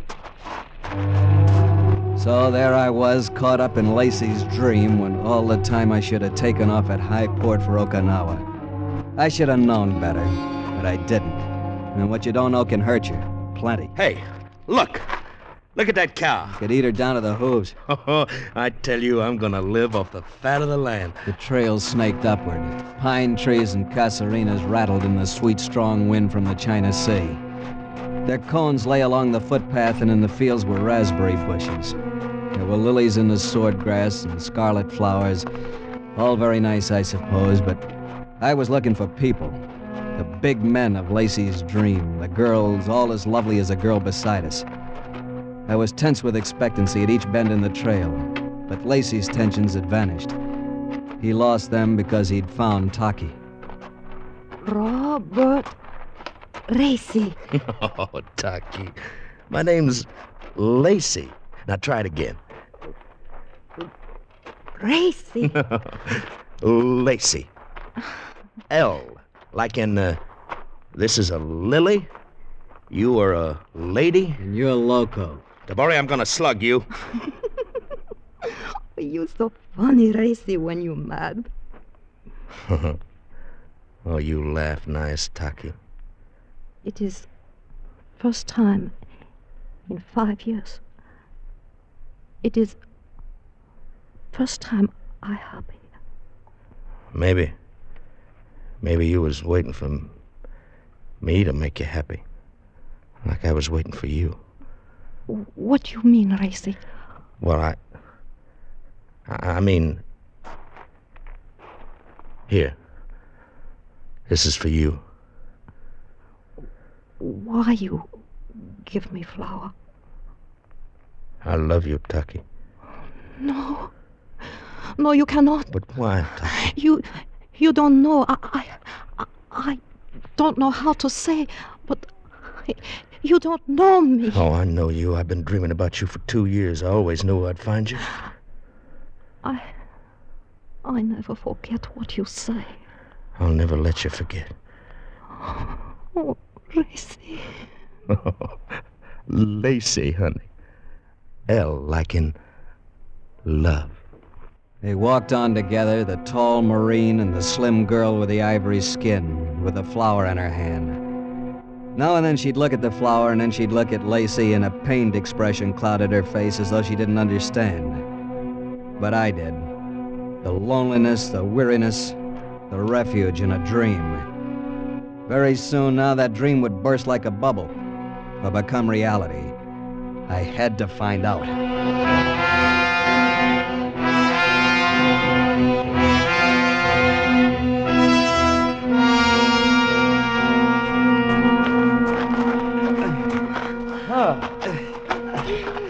Man, what a climb. It'd be easier for you if you give me back my rifle. Now, don't you worry about me. I'll get by. Hey, we got it licked. There's the summit. Yeah. It is highest point on Yagashi. See, down there, far away in valley. Hey, look. Look at them. They my people. I told you they were big men. How can you tell from this distance? Well, look how broad they are. Funny how they're all in a bunch. Hey, listen. Yeah. Maybe it's a sort of a ceremony or something, huh? It is. Maybe it's for us. I bet they know we're coming. No. It is for dead. What happened, you suppose? A war? The war not here. My people die. Everybody's people die. It's got to happen sooner or later. Yes. Sooner or later. It's like I always say, here today and gone tomorrow. I never heard it so well put. Oh, drop dead. Dry up. Let's go, Tucky.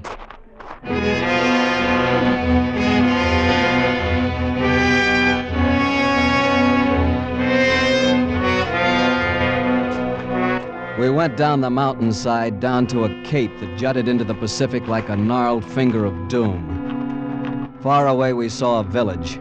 We headed toward it through the sunless gorge. At the far end was a thatched hut.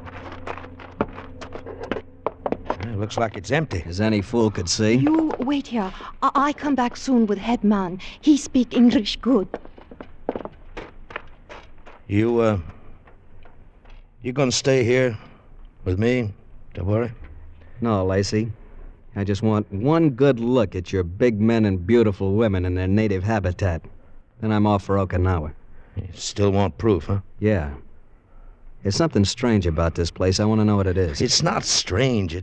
It's just different, like I said. You're all fouled up in a dream, Lacey. I'm not sure what it's all about, but I gotta find out. It'll drive me crazy the rest of my life. You mean crazy like me? I didn't say that. Since we left Okinawa, you've been giving me a bad time. It was mutual. Now you call me crazy. I know what I said. I know what you think. And I know what you'll do. Once you get back to Okinawa, you'll tell the MPs I went over the hill. And you'll tell them where I am. And they'll come after me. You are crazy. I'm just crazy enough to make sure you keep your trap shut. You remember, Tabori, I said I'd be around to spit in your grave? Hey, Lacey, stop kidding around with that rifle. I ain't kidding. I'm gonna kill you. No question about it, he wasn't kidding. He slid back the bolt of his rifle and it sprang forward, a cartridge in the chamber. I'm gonna kill you, Tabori. But first you're gonna see I was right. I want to see the expression on that smart aleck face of yours when you admit it. And then I'm gonna kill you. Now get back in that corner. And keep your mouth shut.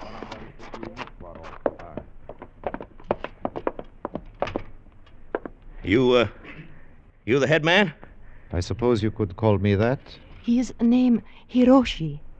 What can I do for you? Well, I want to stay here. With Taki. I'm afraid you can't. Well, I'll work my way, you know that. That is not the point. You cannot... Look, I don't want no arguments out of you. You cannot stay. But why can't I? She is a leper.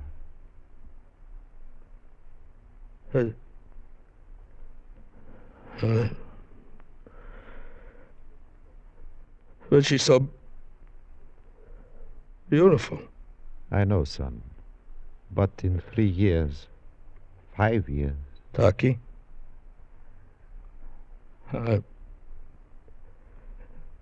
I'm sorry, Taki. So am I.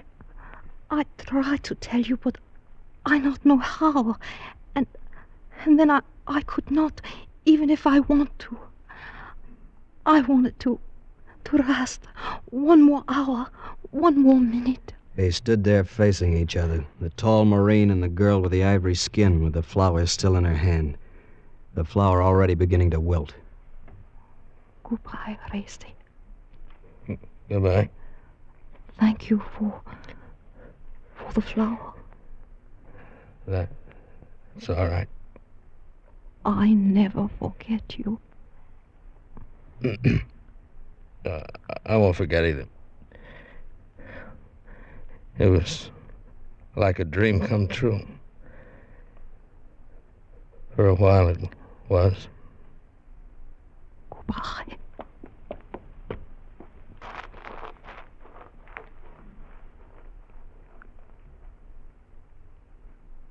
Hiroshi, what's this all about? It is quite simple. 2 nights ago, the Japanese came to the leper colony. They took more than half my patients to Okinawa, headed toward the American lines. But why? To disrupt your advance. There was no chance of contagion, but, well, my patients aren't all as lovely as Taki. I see. Schrecklichkeit. Exactly. A weapon of terror. Tabori? Yeah, Lacey? I guess we better move on, huh? Are you ready, pal? Yeah. Long road back to Okinawa.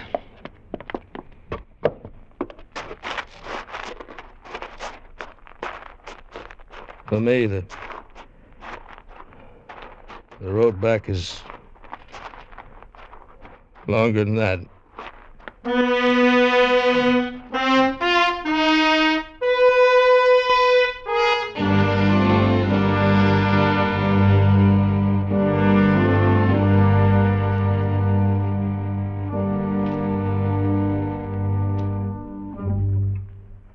Under the direction of Norman MacDonald, Escape has brought you The Island by Millard Kaufman, starring Harry Bartell and Bill Conrad, with Michael Ann Barrett and Edgar Barrier. The special music for Escape is composed and conducted by Leith Stevens.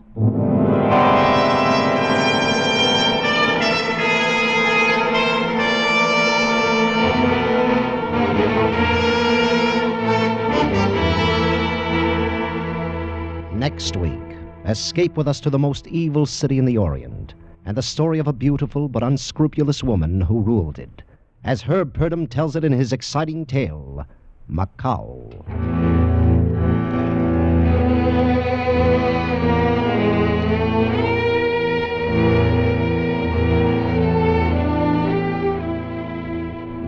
He's coming up next on most of these same CBS stations. Yours truly, Johnny Dollar. You want to hear every exciting minute of the Fairway matter in which 13 die when one man is marked for murder.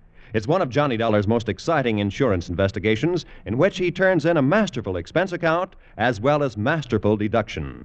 Stay tuned for yours truly, Johnny Dollar, next on most of these same CBS stations.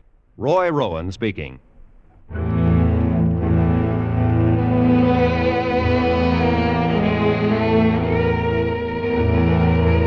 This is CBS, where you meet Mr. Keene, tracer of lost persons, every Thursday night, the Columbia Broadcasting System.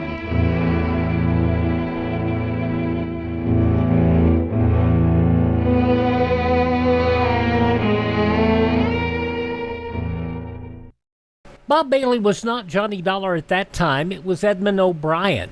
It had been Charlie Russell, then Edmund O'Brien, and then John Lund before Bob Bailey came back in to do the show came in to do the show from 1955 to 1960. Then Bob Reddick with probably the worst interpretation of Dollar, and then Mandel Kramer, who finished off the series. So there you go. Anyway, that was Escape, 75 years ago, July 11th, 1951, here on Classic Radio Theater with Wyatt Cox. Up next, we're going to go to the theater of romance.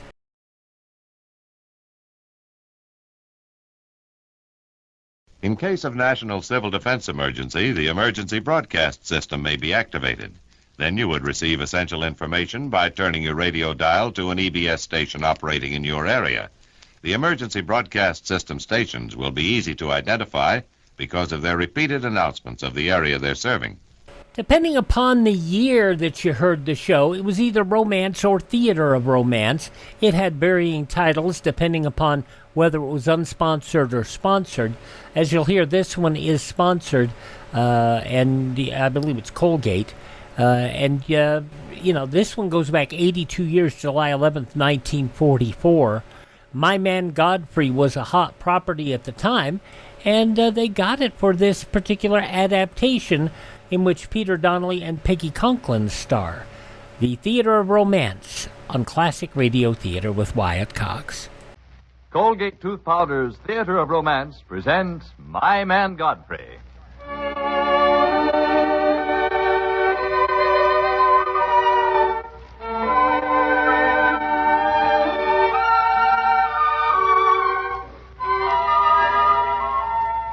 Just tonight and every Tuesday night, Colgate Tooth Powder brings you the Theater of Romance, featuring each week your favorite stories and plays especially adapted for radio.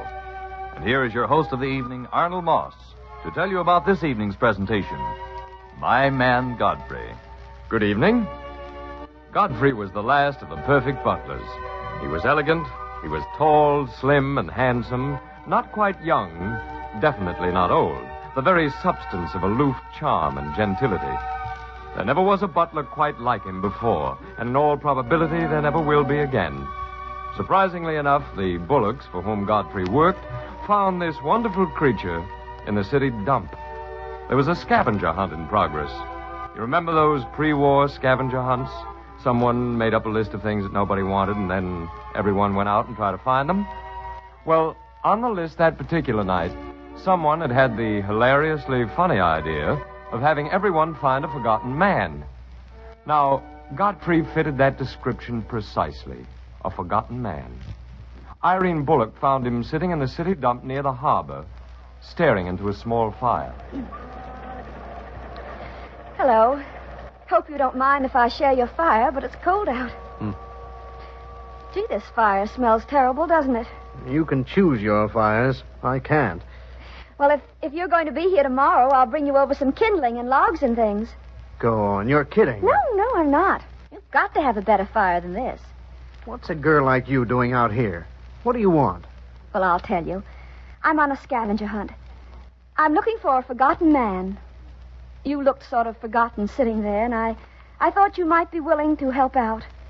You see, I've never won anything, and I'd like to just once. Did you have everything else you needed to win? Yes, everything but the forgotten man. Well, then, you've got yourself a forgotten man. Oh, golly, thanks. Come on, let's get going before you change your mind.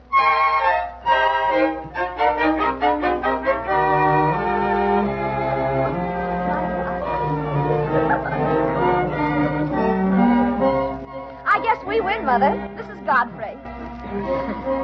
This is my mother, Godfrey, and my sister, Cornelia. Oh, how do you do, Godfrey? So nice of you to come. I was glad to help out, Mrs. Bullock.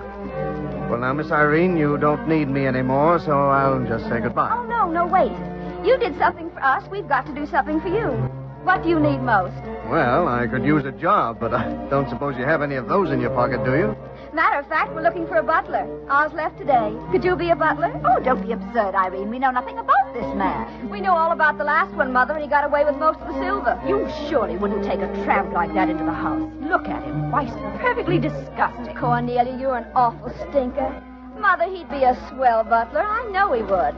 Maybe, but it's so hard to tell in those awful clothes he's wearing. Well, it wouldn't do any harm just to try him, would it, Mother? Well, if you insist, Irene, advance him some money to get some decent clothes and put him to work at the house tomorrow morning. Thank you, Mrs. Bullock. I trust I shall be adequate.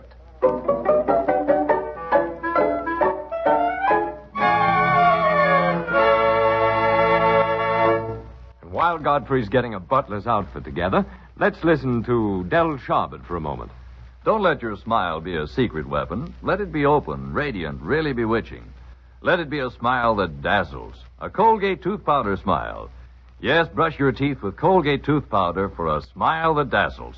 It's thrilling the way Colgate tooth powder removes dull, dingy surface film, leaving your teeth excitingly clean, revealing all their natural brilliance. And every time you brush your teeth with Colgate tooth powder, it leaves your breath fresh, sweet, and wholesome. You can depend on that, because scientific tests prove that Colgate tooth powder stops unpleasing breath that originates in the mouth, stops it instantly in 7 cases out of 10. Well, how nice to know that every time you use Colgate tooth powder, it brings you a breath that's sweet and a smile that dazzles. What a wonderful setting for romance. Enjoy it tonight, won't you? Get Colgate tooth powder. Remember the name, Colgate tooth powder.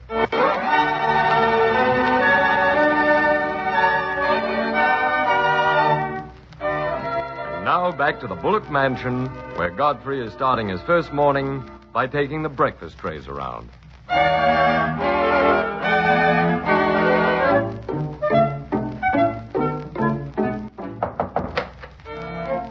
Good morning, Mrs. Bullock.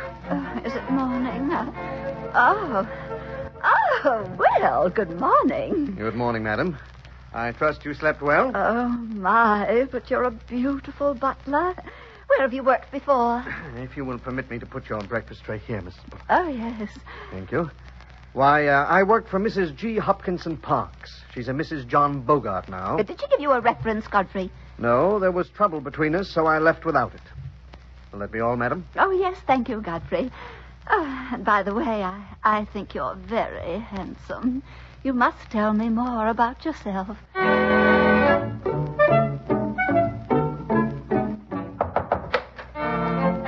morning, Miss Cornelia. It's a fine morning. I'll draw your shades. Oh, what do you mean, barging in here like this before I'm awake? I brought you your breakfast. Ooh, I couldn't touch it. I feel off. Just awful.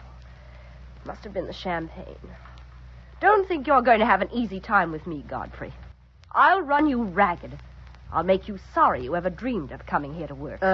Your poached egg, miss. Oh, take it away. Just as you say. But let me tell you something, Miss Cornelia. You can't do anything to me. Nobody can do anything to me. When a guy's completely down and out, nobody can hurt him. I hurt you. Last night. No.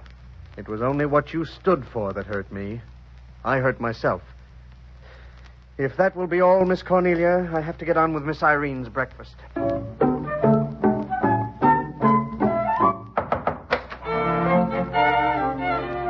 Good morning, Godfrey. It's a beautiful morning, isn't it? Indeed it is, Miss Irene. Oh, I've brought your breakfast. Good, I'm starved. My, you look wonderful. We were lucky to get you. It just goes to show, doesn't it, that you never can tell who's hiding behind a straggly beard. Will there be anything else, Miss Irene? Yes. Sit down and talk to me while I have breakfast. But I can't. I'm the butler. Well, I suppose it would be different if you were a regular butler, but you're not. You're a man in disguise as a regular butler, which makes you a romantic character. And as a romantic character, it's part of your duties to have breakfast with me. Now sit down at the foot of the bed. Well... There. Oh, you look very nice there. You must come often, Godfrey. It's not going to be fun butling for this family, but it's a roof over your head and food to eat and decent fires until you straighten out whatever's wrong inside of you. What makes you think something is wrong inside me? Oh, I just know it, that's all. It's an instinct, I guess. Like my knowing I'm in love with you. Oh, now, see here. You aren't awake yet. Don't go jumping to any hasty ideas at 10 in the morning. Oh, but I'm wide awake. As a matter of fact, I haven't been asleep at all. I've been lying here all night thinking about you. You see, I fell in love with you last night. Beard, ragged clothes, city dump and all. Well, I'm sorry if it annoys you, but I can't help it. Well, I'm afraid I must get back to the kitchen. Will that be all, miss? Yes, Godfrey, that will be all. For now.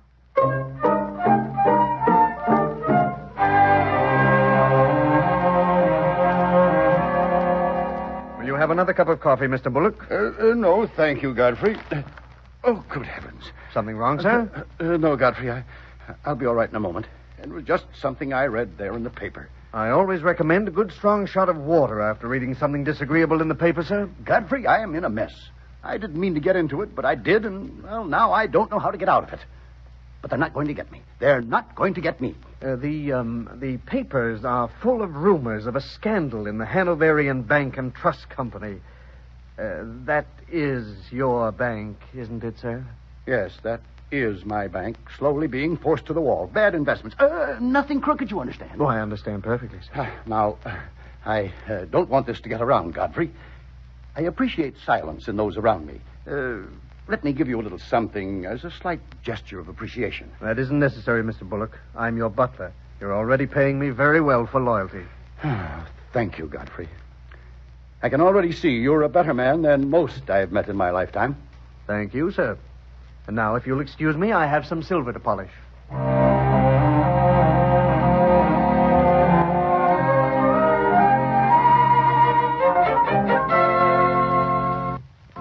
Hello, Godfrey. What are you doing? Polishing the silver. Isn't that rather obvious, Miss Irene? Let me help. That isn't necessary. Oh, but I'd like to. Really, I would. I could pretend it's our silver. Yours and mine, Godfrey. And that we're getting it ready for a party we're giving. Godfrey, have you ever been in love?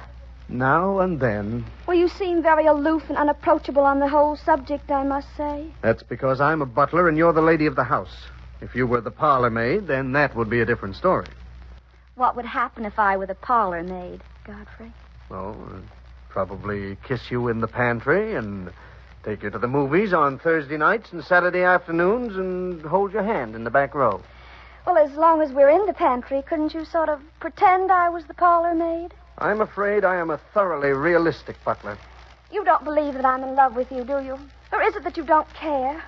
You don't care that I'm unhappy all the time and that I cry when you walk in and out of rooms and don't look at me. Certainly I care. I want to go right out and buy you a teddy bear and a lollipop. Oh, Godfrey!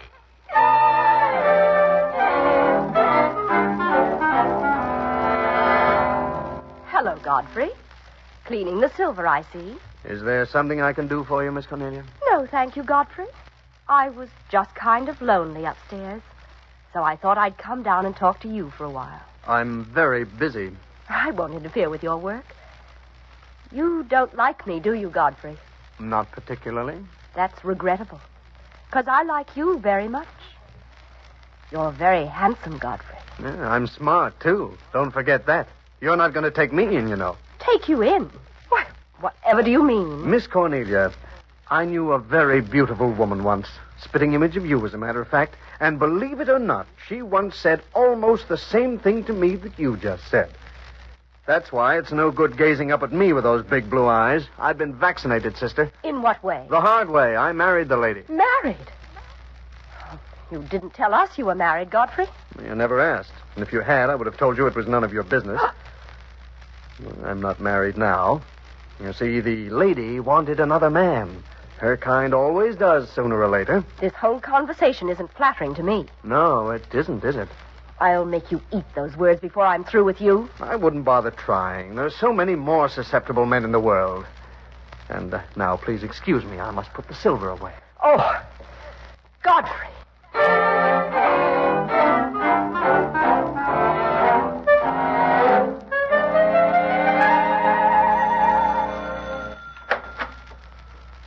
Hello, Godfrey. I came home early from the party just to see you. You know what? I went around all evening carrying a torch, and everybody that saw me said, "Look at Irene Bullock carrying the torch for Godfrey." What do you think of that? I think you'd better go to bed. I don't want to go to bed. I want to sit here all night looking at you. Gee, I got it bad, haven't I? Yeah, come on, take my arm. I'll help you upstairs. All right, Godfrey. Oh! Oh, thunderation. Did you know she'd pass out? Well, I'll have to carry her upstairs.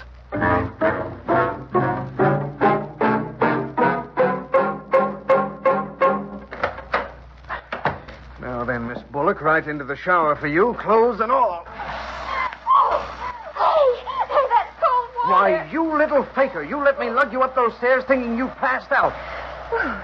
Well, it was the only way I could get you to do it. You didn't pass out at all.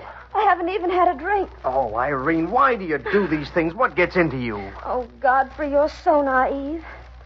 Godfrey, what do I have to do to make you kiss me? If you'll excuse me, Miss Irene, No, I won't. I won't excuse you. And if you won't kiss me, I'm going to stand right here and cry all night. And then I'll get sick, and I'll go to the hospital and die, and you'll never see me again. Irene, people do not die because they don't get kissed. Now, please, let's be logical about it. When was there ever anything logical about love? Oh, Godfrey, don't you think you could ever love me even a little?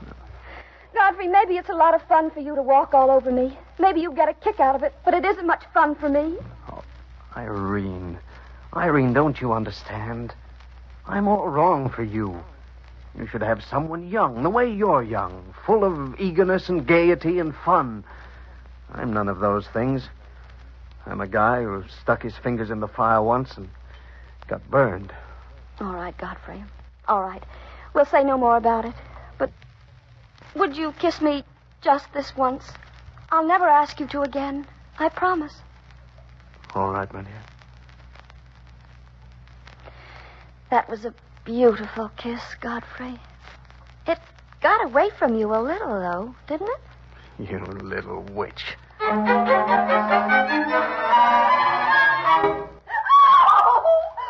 What is it, Mrs. Bullock? What's wrong? My pearls are gone. Godfrey, someone's stolen my pearls. Oh, Godfrey. Now, control yourself, madam, please. Please. They're, insured, aren't they? Why, yes, they are. I never thought of that. I just got so upset when I saw the bedroom window was broken. I'd left the pearls on the dresser because I was going to wear them this evening. Yes, well, if you'll excuse me, madam, I'll call Mr. Bullock at once so he can notify the insurance firm.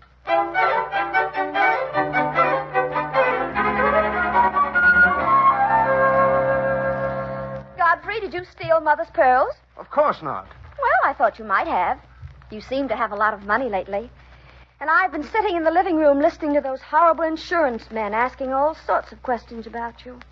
They think you did it. Well, I didn't. Of course, it's perfectly all right with me if you did, you know. I'll stand by you. I'll wait at the prison gate. Irene, in heaven's name, will you get this through your head? I did not steal the pearls. Oh, Godfrey, shout at me some more. I've never seen you so furious before. You're so wonderful, Godfrey. You could steal all the pearl necklaces in the world, and it wouldn't matter to me. I did not. Yes, Miss Irene. Thank you, Miss Irene. And now, if you'll excuse me, your father wants a brandy and soda.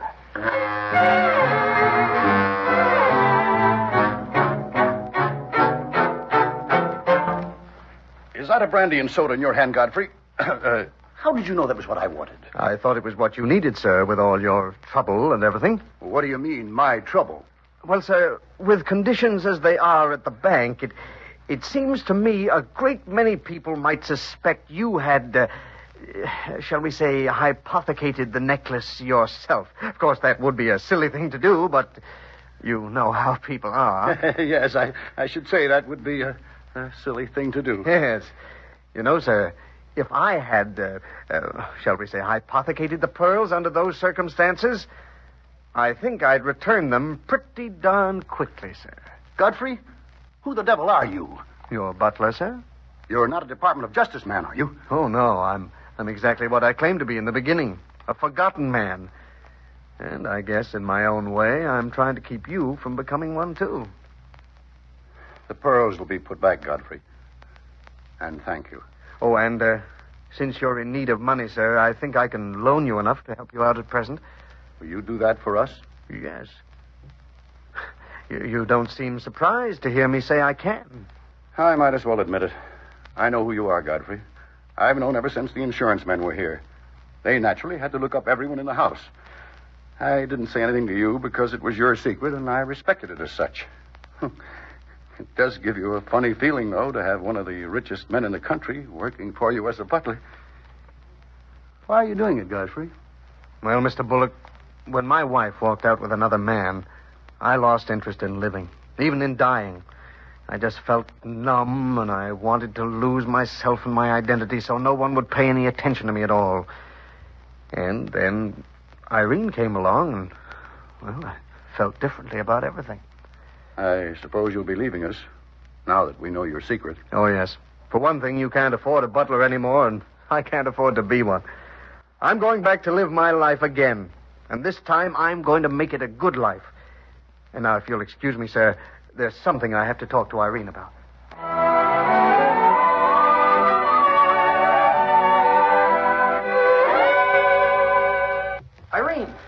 Irene, I've been hunting all over for you. What are you doing sitting out here in the park? Everyone was looking for you at dinner. I just came out here to sit a while. You didn't come into the pantry all day. I've outgrown that stuff. Mm-hmm. I missed you. I had something to tell you, and I particularly wanted to tell you in the pantry. We'll say goodbye in the living room, Godfrey. It's the place to say goodbye to Mr. G. Hopkinson Park of Wall Street and Fifth Avenue. Irene, look at me. You really must excuse me. I'm sure Mother wants me. Irene, you said you loved me, remember? No, I didn't. I told Godfrey I loved him, but you aren't Godfrey. I don't know what you mean. I think you do. Godfrey was a forgotten man. He was mine. I found him at the city dumps. He had nothing, no money, no clothes, no food. And I had all those things. But I was forgotten, too, because I had no one to love me in the way I wanted to be loved. We balanced each other, Godfrey and I. We made a lovely couple. I'll miss him very much. Good night, Mr. Paul. Irene, don't. Don't you walk out on me, too. Another woman did that once and almost destroyed me. I thought that was the end of love for me, but you found me where she left me and took me in. You gave me back courage and ideals and faith in people.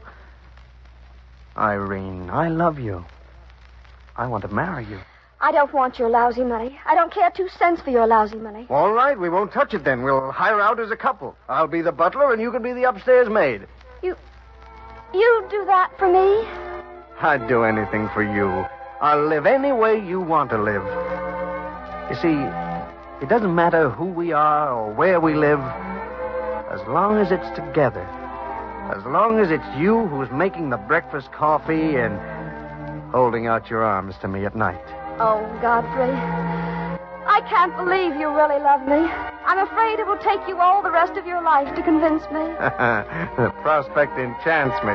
Well, then, let's go home and tell the family. I can't wait to go up to Cornelia and say, Cornelia, have you met my man, Godfrey? Come on, darling. Just a moment. As long as I'm still a butler, would you mind if I pretended you were the parlor maid? Just for a moment. Oh, Godfrey.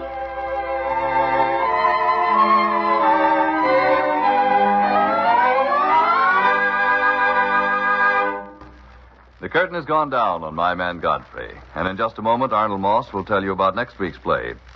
But first, when you're close, very close to someone you love, be sure you've a breath that's sweet and a smile that dazzles.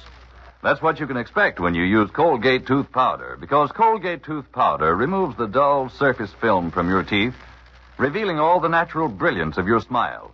And at the same time, it assures you of a breath that's sweet and inviting. Yes, those are facts.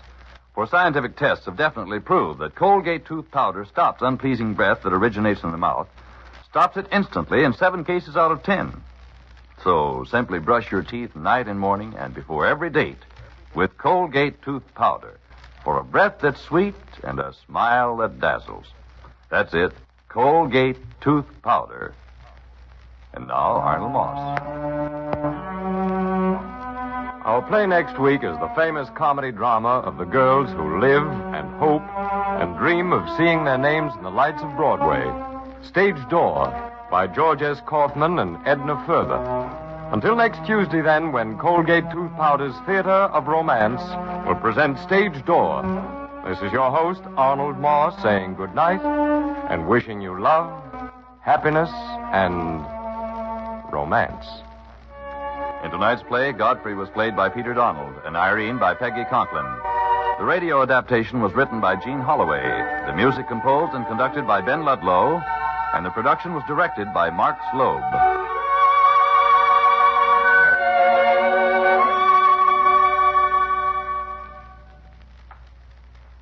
What is the 14-day Palmolive plan? Yes, what is the 14-day Palmolive plan? It's the biggest beauty news in years. Doctors tested this plan, proved it brought lovelier complexions to 2 out of 3 of all the women tested. Here it is. Wash your face with Palmolive soap. Then massage for a full 60 seconds with Palmolive's lovely soft lather. Then rinse. Do this 3 times a day. Easy to do, yet 36 doctors proved this Palmolive plan brings a lovelier complexion to 2 out of 3 women. No matter what type of skin you have, dry or oily, the 14-day Palmolive plan works. So get Palmolive. See what Palmolive can do for your skin in only 14 days. This is CBS, the Columbia Broadcasting System. And there you have it, the Theater of Romance, a summer series from 82 years ago, July 11th, 1944, here on Classic Radio Theater with Wyatt Cox. As we said, Theater of Romance ran from the early 40s all the way into the 50s. And many times it was just a sustaining Saturday afternoon filler, but sometimes it would go in as a summer replacement series. So there you go. Coming up next, we'll go to Pine Ridge, Arkansas, and see what's going on in the dissolved partnership of Lum and Abner.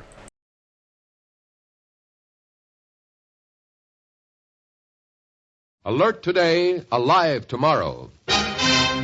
Plan now with your family for civil defense emergency action. Someday it may save your lives. Join, work, and share together with others this knowledge of self-help. Civil defense, an American tradition. Yes, you did not hear me wrong. In yesterday's episode of Lum and Abner, the partnership was dissolved. Let's hear what's going on in the lives of Lum and Abner as we go back 91 years to July 11th, 1935.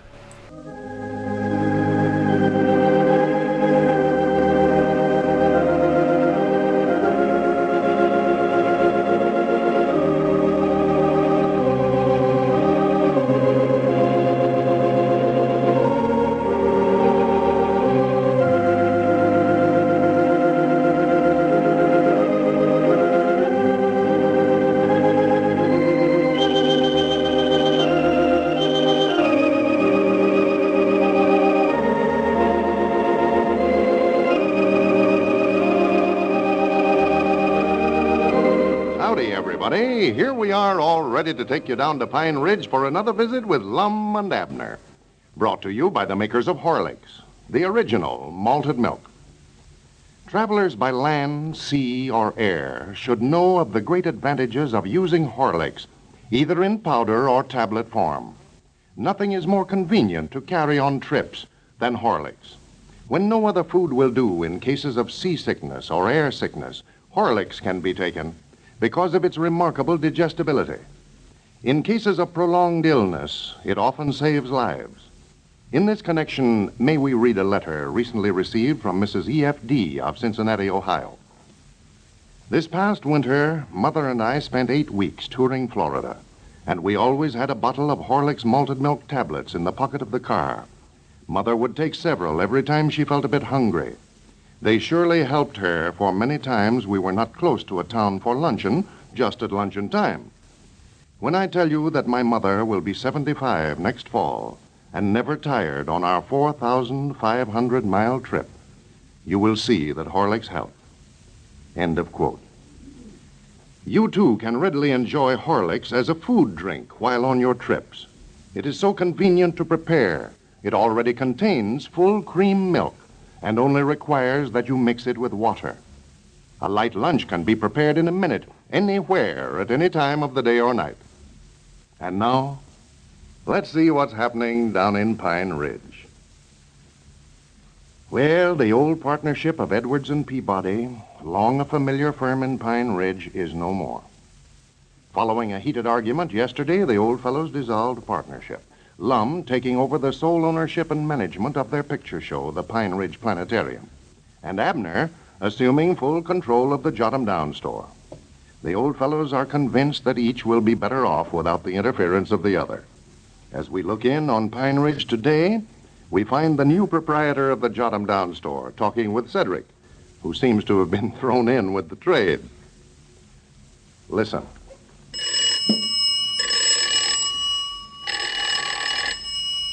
I believe that's our ring, Mr. Abner. Yeah, I'll get it, Cedric. I'll get it. Hello? Peabody's Jot-'em Down store. Mom? Why, I don't know what the picture is for tonight. You'll have to call Mr. Edwards over at the picture show. I ain't connected with that outfit now. No, Mom. I'm running the Jot-'em Down store here now. Yes'm. Anytime you need anything in the way of groceries, well, I'll be glad to have the business. All right, Miss Kelly. Not at all. Goodbye. I wish they'd quit calling over here about that picture show. You ought to make an announcement over the party line and tell everybody that you and Mr. Lum ain't partners no more. I Doggy, that's a good idea, Cedric. I believe I'll do that right now. That'll put a stop to 'em calling down here asking me about the picture show. I'll just ring a fire alarm ring like Lum does whenever he makes an announcement over the party line. Yes, man, I always gets him to the phone all right. Doggy, I'll just give him some special prices on groceries, too, while I'm at it. I'm going to show folks around here how a grocery store ought to be run. Special Lum. Hello? This is the Jot-'em Down store. Abner Peabody's owner and manager and president and everything else talking. I just want to make an announcement and tell everybody that Lum Edwards is disconnected with this store now, and I ain't responsible for none of his debts from here out. He's running a picture show, and I'm running a store here. So from now on, when you want to know something about the picture show, don't call down here and ask me. I'll call Mr. Lum. And I've got some special prices on might nigh everything. Extra special price on bananas. They've been here so long, I've got to get shut of 'em before they spoil. Well, I'll be calling you up just about now every day, giving you some special this way. Listen for the fire alarm ring. That's a sign of some red-hot prices. I thank you. Doggy, that ought to get 'em. How'd it sound, Cedric? Oh, all right, I reckon. Did I sound as good as Lum does when he makes announcement? Yes, I believe you did, but don't tell him I said so, for I'm working for him over there at the picture show of the nights, you know. And I figured I could make just about as good a speech over that telephone as he could. But he never would let me do it. Aldous had to do the talking himself. Yes, I believe you're going to make a success with the store here, Mr. Abner, the way you're starting out. So Oh, yeah. I don't need no help from Lum. Yes, sir. You stay with me, Cedric, and I'll make a big mercantile out of you. Make a what out of me? Big mercantile out of you. Oh, yes. Yes, sir. We're going to make some changes around here, too. Put in some new rules. Yeah. Now, when a customer comes in, Cedric, I want you to always get up on your feet when you ask them what they want. Oh. Don't just sit there with your feet propped up on a counter like Lum does. And always take your hat off, too, when you go to wait on somebody. And thank 'em when you get done. Yes, And get the store opened up early. When I come down here every morning, I want to find you sweeping out. Yes, Mom. Maybe I better practice you a little bit, Cedric, for there's going to be times when I'll have to leave you here in the store by yourself. Now, I'll make out like I'm a customer coming in the store here, and you show me just how you'd wait on me. Then I'll give you some pointers. Yes, Mom. Well, where are you going? I'm just going to walk up towards the front of the store here to make out like I'm a customer coming in. Oh. Well, you're going out, though. Well, I'm going to turn around right here. Here I come now. Yes, Mom, I see you. Morning, Cedric. Morning. But I done spoke to you this morning once. Yeah, but you ain't saw me yet today, Cedric. Ain't saw you? Well, we've been sitting here talking for over hours. I know, Cedric, but I'm a customer. I'm just now coming in the store. Now, let's start over again. Morning, Cedric. Good morning. How are you this morning? All right, I reckon. I hadn't thought much about it. Well, ain't you going to ask me how I am? Well, I just supposed you was all right, or you'd said something about it before now. I ain't me, Cedric. I'm a customer. You want to always ask the customers how they're feeling and all that stuff. Oh, well, how are you feeling? Just fine, thank you. Well, ain't you forgetting something? Huh? Oh, yes, mightn't I forgot. You said you wanted to find me sweeping out when you come down in the morning. I'll have to get the broom out of the Well, room. come back here, Cedric. I'm a customer. I want to buy something. Ain't you going to ask me if I need something? No, Mom, I know you don't need nothing. I taken a batch of stuff over to your place late yesterday evening. Miss Peabody called up for it. I reckon you never for goodness, Cedric, forget that I'm Abner Peabody. I'm a customer, I told you. Make out like I'm the widow Abernathy. Oh, you couldn't make nobody believe you was her, Mr. Abner. Her and y'all don't look a thing alike. Well, that don't make no difference about that. It don't make no difference who I'm supposed to be. Ezra Seastrunk or Grandpappy Spears or Mose Moose, anybody. You mean you want me to guess who you are, huh? No, just say I'm Luke Spears. Oh, you're Luke Spears. No, I mean, just make out like I'm him. See, I come in and you think that I'm Luke Spears. Oh, well, I'd know better than that. Luke ain't even in town. He's over in Oklahoma now. Oh, for goodness sakes. Here, you be the customer, and I'll wait on you, Cedric, and show you how it ought to be did. I'm going to get to be it now. Yeah, you step up there to the front and make out like you're some customers coming in to buy something. Oh, I believe I'm catching on now. Oh, it'll run me crazy. This is fun, ain't it? Well, now, come in now. Come on in. Good morning. What can I do for you? You'll never guess who I am now. Well, pay attention to me. I said, what can I do for you? Huh? I said, what can I do for you? What'd you say? Well, for goodness sakes, what's the matter with you? Can't you hear nothing? No, Mom, not very good. You see, I'm making out like I'm old Uncle Henry Lunsford, and you know how hard of hearing he is. Oh, He's mighty nigh deep. For goodness sake. That don't count, though. I had to tell you that. I'll try it again. Well, come on back here. Now, what can I do for you? You forgot to say good morning. Well, good morning. Good morning. Only I'm an afternoon customer this time. Let's play like it's late evening, nearly quitting time. We ain't playing, Cedric. This is serious. I'm trying to learn you something.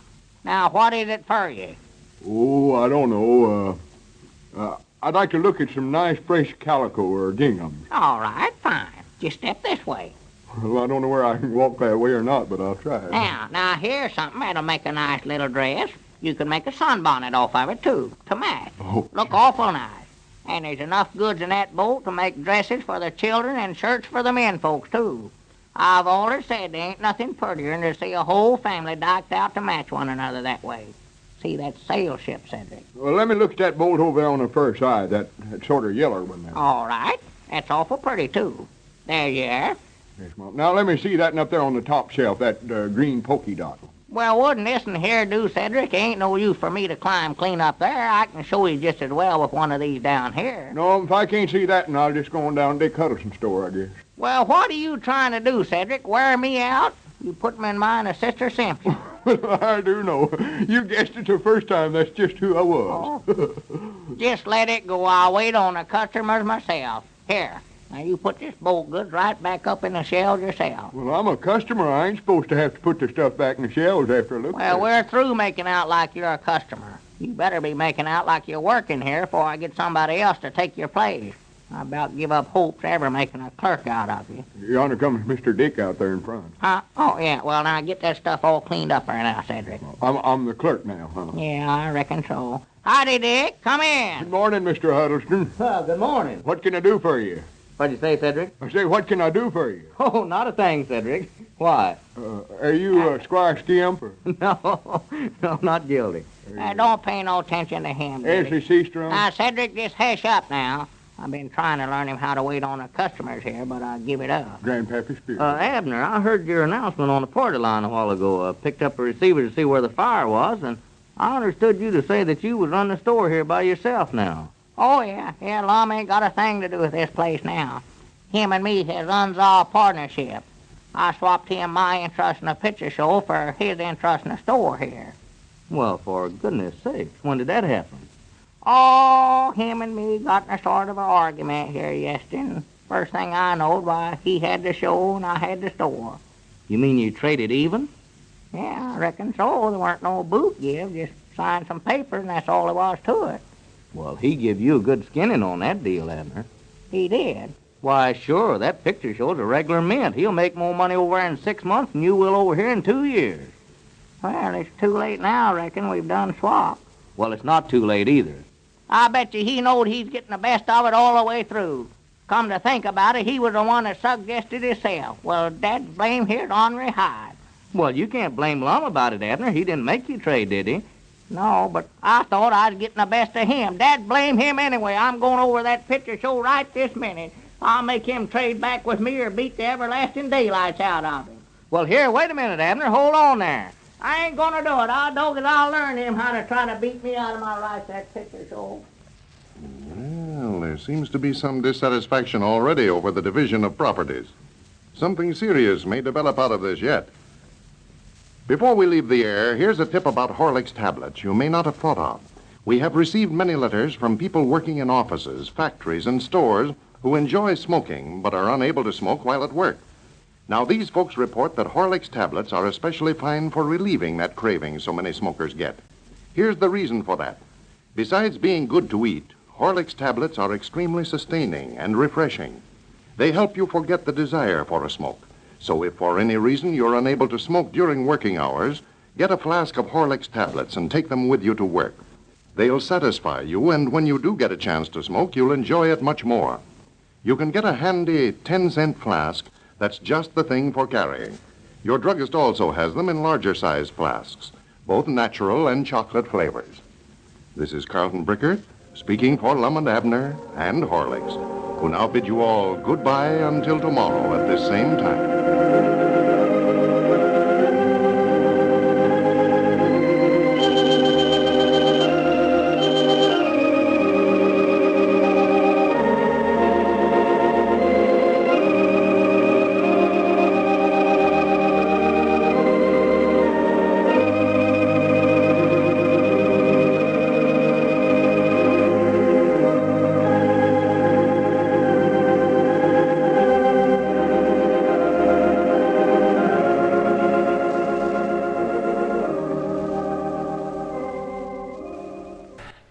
Boy, if he only knew what was coming up. 91 years ago, July 11th, 1935, Lum and Abner on Classic Radio Theater with Wyatt Cox. Join us tomorrow for our Sunday episode. We will have Philip Marlowe starring Gerald Moore from 1950 and The Iron Coffin. We will have the Lady Esther Screen Guild Theater, Mickey Rooney and Frank Morgan, in an adaptation of the 1943 motion picture The Human Comedy with Rooney and Morgan, the original cast. Also, the Lux Radio Theater production of Air Force.